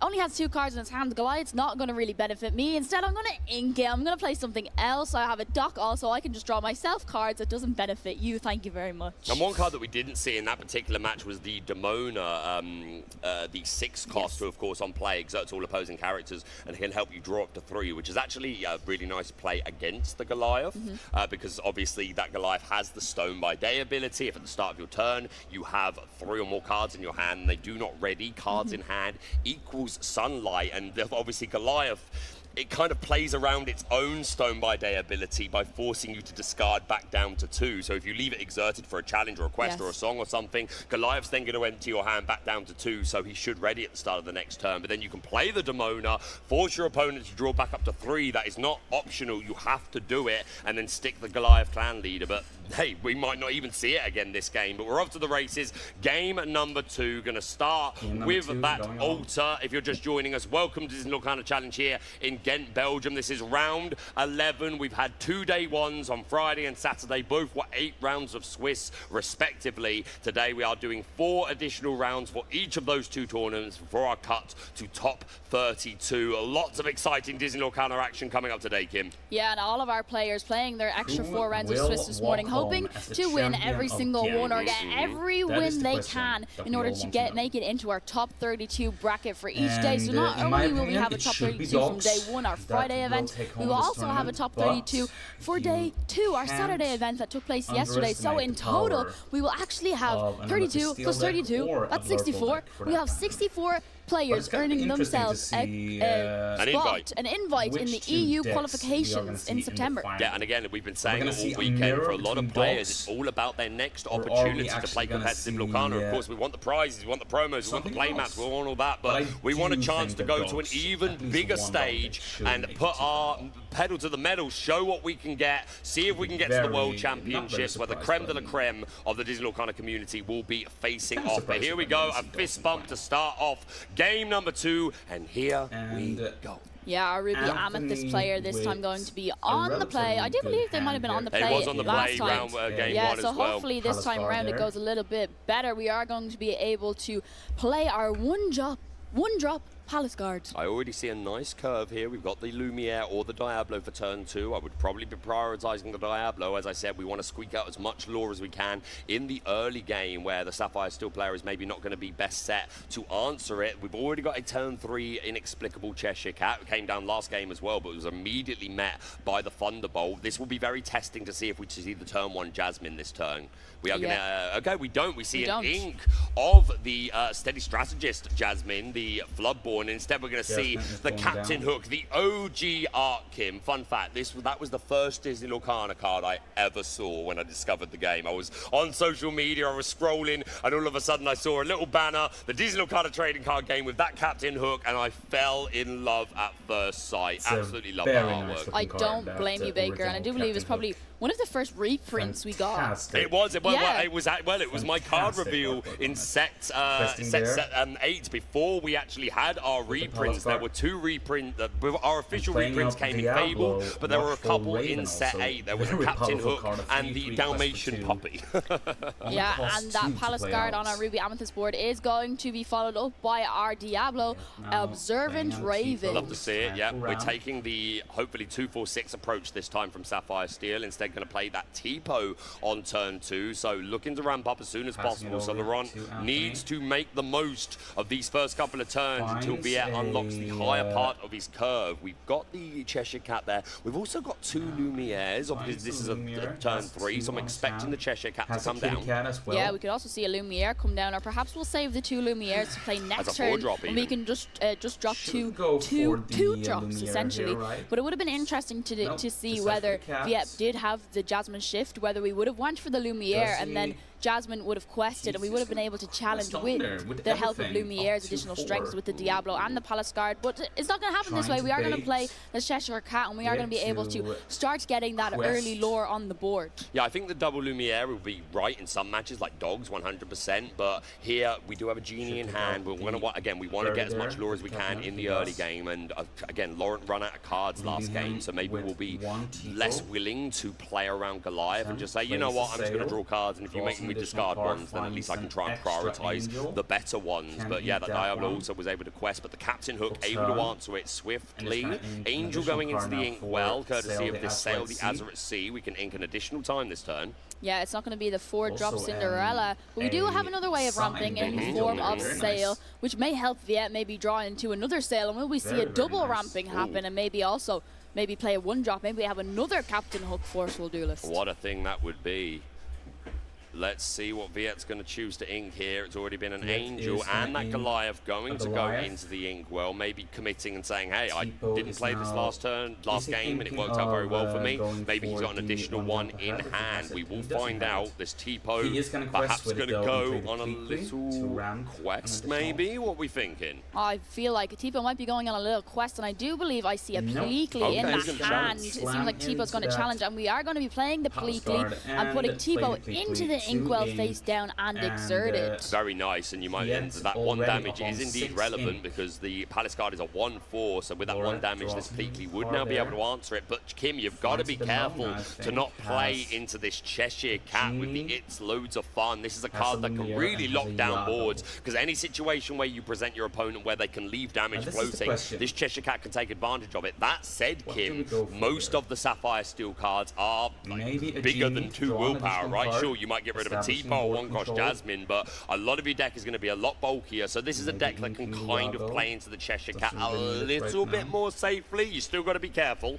Yeah, you still have to be careful. They don't have a lot of strength, but something the Sapphire Steel deck does have with all of its glimmers is a high will player. So at least if our Ruby Amethyst player is going to choose to boost Cheshire Cat and move the damage, it won't banish our Pleakley, and we do at least now have 6 ink thanks to that Pleakley.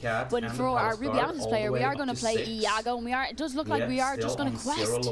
Yep, absolutely. And this Pleakley is a 3-cost character, so won't be able to sing He Held His Thunderbolt. We would have to hardcast it. Could sing Strength, but we don't have a wide board at the moment to really get those numbers up. That being said, you don't need a lot of numbers to banish the Iago with that vanish keyword. Here comes the Angel, Experiment 624, with the ability to discard a card to do 2 damage to an opposing character, and there we go. Put it on the cat. And down comes a Dock. No hand, so we draw back up to 2. But yeah, this Pleakley could easily finish this Cheshire Cat now and live to tell the tale, and that's what's going to happen. Yeah, so now Pleakley's going to challenge into Cheshire Cat, and will we see Angel singing the 1 card left in Viet's hand? I believe it was a Thunderbolt. No, we're not going to see it. We're going to maybe next turn. If Angel can sing, you're right, it was just played, but maybe next turn. Setting it up for next turn, absolutely. Definitely could sing it. Yeah, could be the way. You notice Laurent chose to play the Iago on that turn instead of his Genie.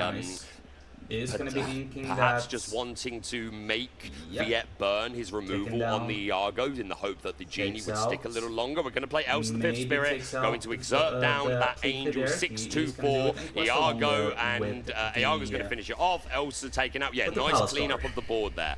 Yeah, really showing how Ruby Amethyst really hasn't lost all of its control tools. We still have our Elsas and all that stuff. We are able, but there it is. There's the Goliath coming out, and luckily for our Ruby Amethyst player, there is only 2 cards left in the hand. Yeah, but that's the interesting part, right? Because these 2 cards in hand are both uninkable, and we are at 1, 2, 3, 4, 5, 6 more, so we wouldn't be able to play that Hades. So we could have inked the Goliath to play the Hades. We didn't ink that turn, did we? Oh, I don't believe so. We only had the. probably only have we might have only drawn these 2 cards, and we could have definitely chose. Maybe we want the card draw off Goliath itself, but also he has a nice stat line. He is a 6-cost 6/5. Maybe we just want him on the board to help deal with this Iago, perhaps. Yeah, we certainly need the stats. Laurent has played his hand out though, so we'll hopefully benefit equally from this Goliath. We're going to start turning them sideways. Laurent going up to 10 lore courtesy of those quests, and this genie is established. Yeah, and then just 1 card left in that hand for Laurent, meaning he is going to be able to draw up to 2 cards at the end of his turn. Right now, up to 10 lore to 1.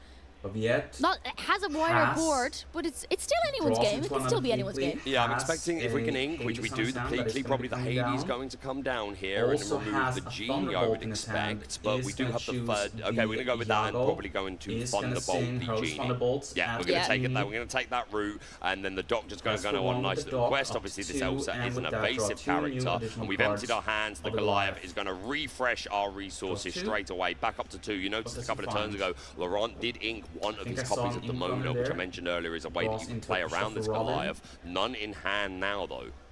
Yeah, and now drawing for turn, so 3 cards in hand. We are going to be able to play all of them, I believe. That's what I'm talking about, utilising all of our 7 in to play Lumiere, Sisu Emboldened Warrior, and that Christopher Robin joining the fun. And this is exactly what you want to do. Sapphire Steel could struggle to deal with a wide board. It has tools, obviously removal, and if Tinkerbell is on the board and has something it can challenge, then she can float damage around. But yeah, this is the strategy here. Go wide. If you're just playing singular big characters, then there's too good of odds that the Sapphire Steel player is going to play another Hades or a Vincenzo or a Let It Go or one of its other dozens of removal pieces. Yeah, and you were talking about Ink Runner earlier, Baker, as a tool to be used against these evasive characters, giving one of your characters alert, and I do believe Viet has one in his hand, probably debating whether or not he wants to play it. We can finally deal with this Elsa, the 5th Spirit, also challenge into the Royal Guard, leaving only 5 lore left on the board. Anthony will be able to get up to 15, unless maybe Viet has another way to deal with something else on the board. Yeah, and you can see already here, this Goliath is coming in spades for Laurent. Again, it's also rejuvenating Viet's hand, but yeah, it's worked out really well at this time for our Ruby Amethyst player, who hopefully has nothing now to just constantly empty their hand and benefit, profit from this Goliath. There goes the Ink Runner into the Inkwell. Another Goliath joining it, because we did play out Sail. He hasn't received this turn. Yeah, choosing not to play the Ink Runner there values a Sail more, saying, let's go, we're going to draw a card and maybe I'll find the answer I need. The Palace Guard. And there comes Arthur out, giving the dock. Yeah. Okay.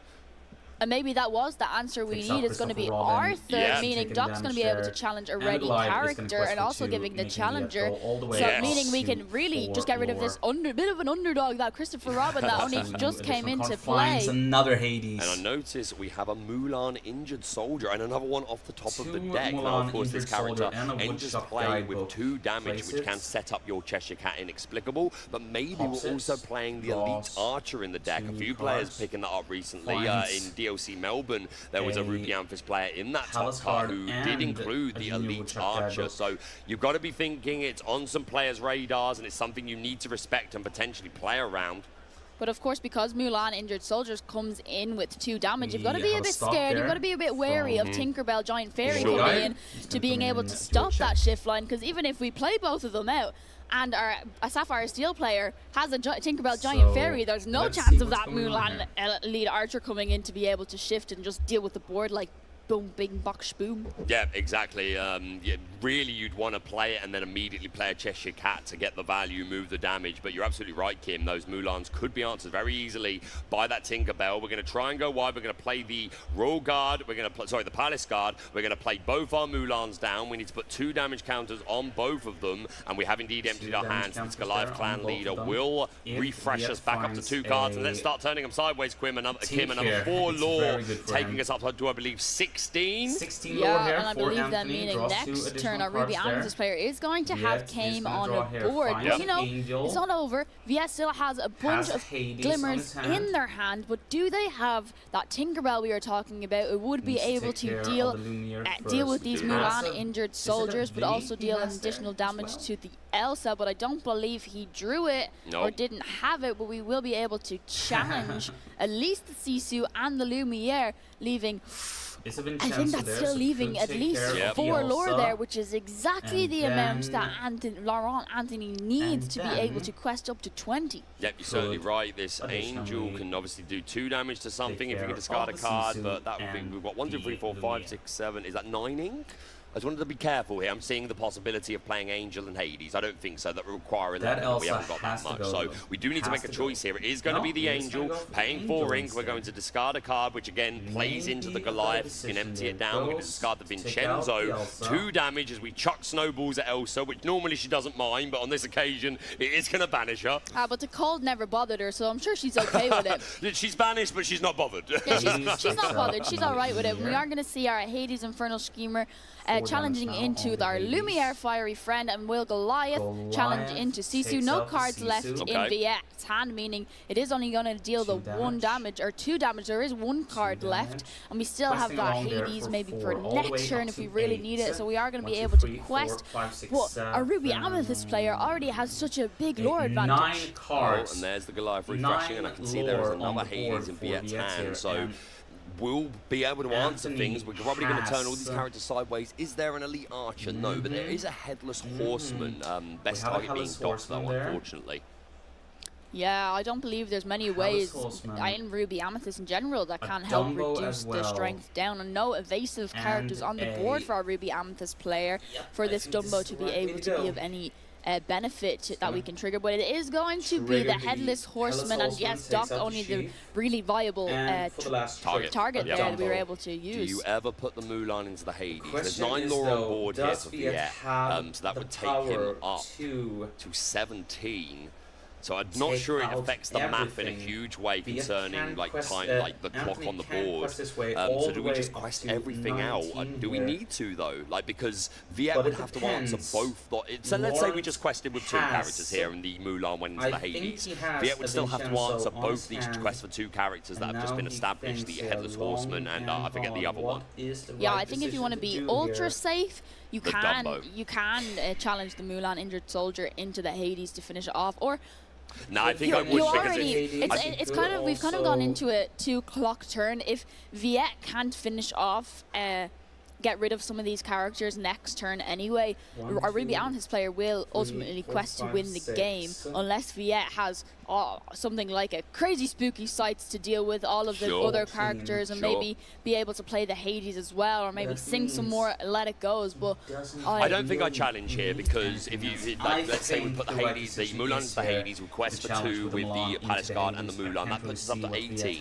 But then if Viet is able to answer the board and remove that horseman, then we wouldn't necessarily have enough lore left on the board. This Dumbo obviously only offering 1 lore, so yeah, we are going to take that play and just quest everything out. So Viet needs to remove absolutely everything here. Can he do it? We know that he has a Hades in hand, so we will be able to get rid of this Horseman or Dumbo, which are of course ready. Answering the characters on board is fairly simple here. The Mulan's going to be banished by a gust of wind. This Palace Guard with 4 willpower. The Goliath could go into it quite easily. Yeah, we can also use Angel's ability and discard a card and easily deal with this Headless Horseman. Yes, but do we have enough ink to do everything and keep lore on the board to be keep the pressure kind of in the game, to be able to keep control of the game, to be able to keep characters, keep questing. And just like you said, Kim, we are going to do that play of discarding a card, throw a snowball at the Horseman and remove him.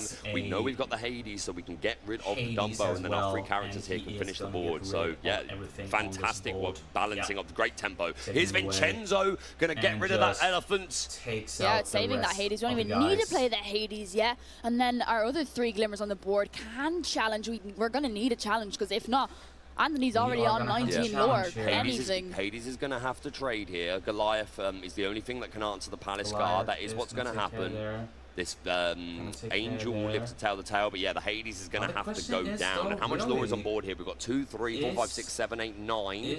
Okay, so we are presenting game at this point.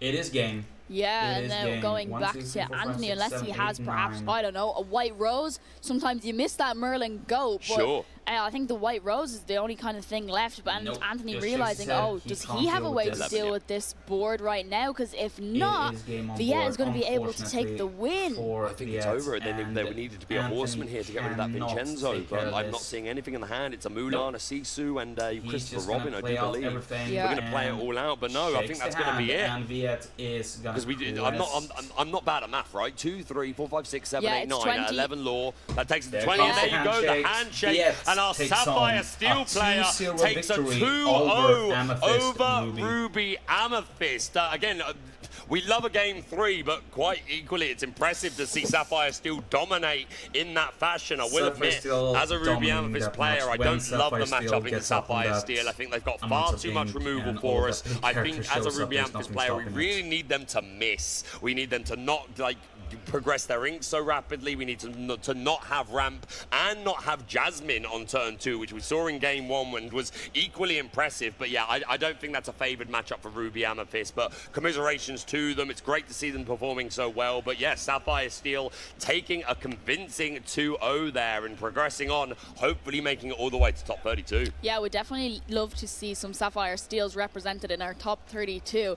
I'm excited for sure, but there's still another round. I'm sure our Ruby Amethyst player, both players played amazing. Both players know how to play these decks inside out, I imagine. I'm sure you're happy to already see a Ruby Amethyst. Oh, it's been doing great all weekend. Day 2. We've seen an abundance of them, and just the variety of decks in the room in general is outstanding. It's amazing. I'm so excited to see what the conversion rates from like day 2, or from day 1 into day 2, but then of course into the top 32 again, to see how many likes we know Amethyst Steel and Blurple were kind of on top, and then Dogs was there. But then going from our Friday main event into our Sunday, there was an awful lot of Dogs that came out on top, and we know it's Rebecca and Ross's prediction, you know, woof woof, to bring it all down. But pretty reasonable prediction. But I want to think maybe your Ruby Amethyst might come out on top after all. Yeah, absolutely. Again, I think as a Ruby Amethyst player, if you're going to sleeve that up going into this weekend, you're hoping to prey on the Dogs. I think Amethyst Steel can be an okay matchup. And of course, we've seen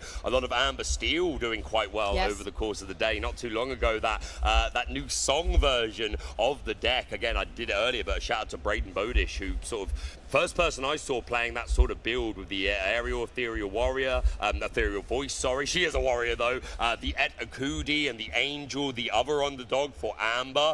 And of course the Big Chief, the 5/5 Quest for 2 bodyguard. He cannot challenge, but a heck of a stat line. So that's a deck that I'm really hoping performs well today, because it was anytime we can add some more variation to our meta game and for players to believe in a deck enough to say, okay, I'm willing to sleeve this up and take it into a competitive event, because we want to see as much variety as possible. We want to see as many decks as possible represented. So let's see what we've got. But we're going to be going into another game. I think we're going straight into either the second or third game for our backup. And here we go. It's the third game here. And you may recognize on the right-hand side of the screen another very well-known player and content creator in the community. We have Alphos. Yeah, some people may know him as Alpha, some people may know him as Harvey Parker, but he's a very familiar face in the Lorcana community as well. Doing really well this season. Doing extremely well. Every DLC he has played, I believe he's made it day 2 each time. He has made day 2. I think actually just made full-on top cut of all the DLCs that he has played this year.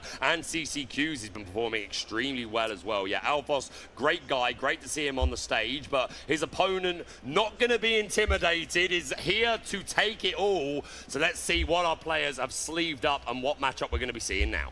Yeah, I'm definitely excited indeed. Alphos, he got his NA qualification at DLC Richmond, managed to get 34th place, I think, but he managed to get past down to get his qualification. So I can only guess that he's here today to try and get his EU qualification to be like Rob Dahad playing in both, because why not? It's interesting because I remember season 1, and shout out to our world champion DKP, who was the first player to qualify for both the European and the North American championships. And I think a lot of players was like,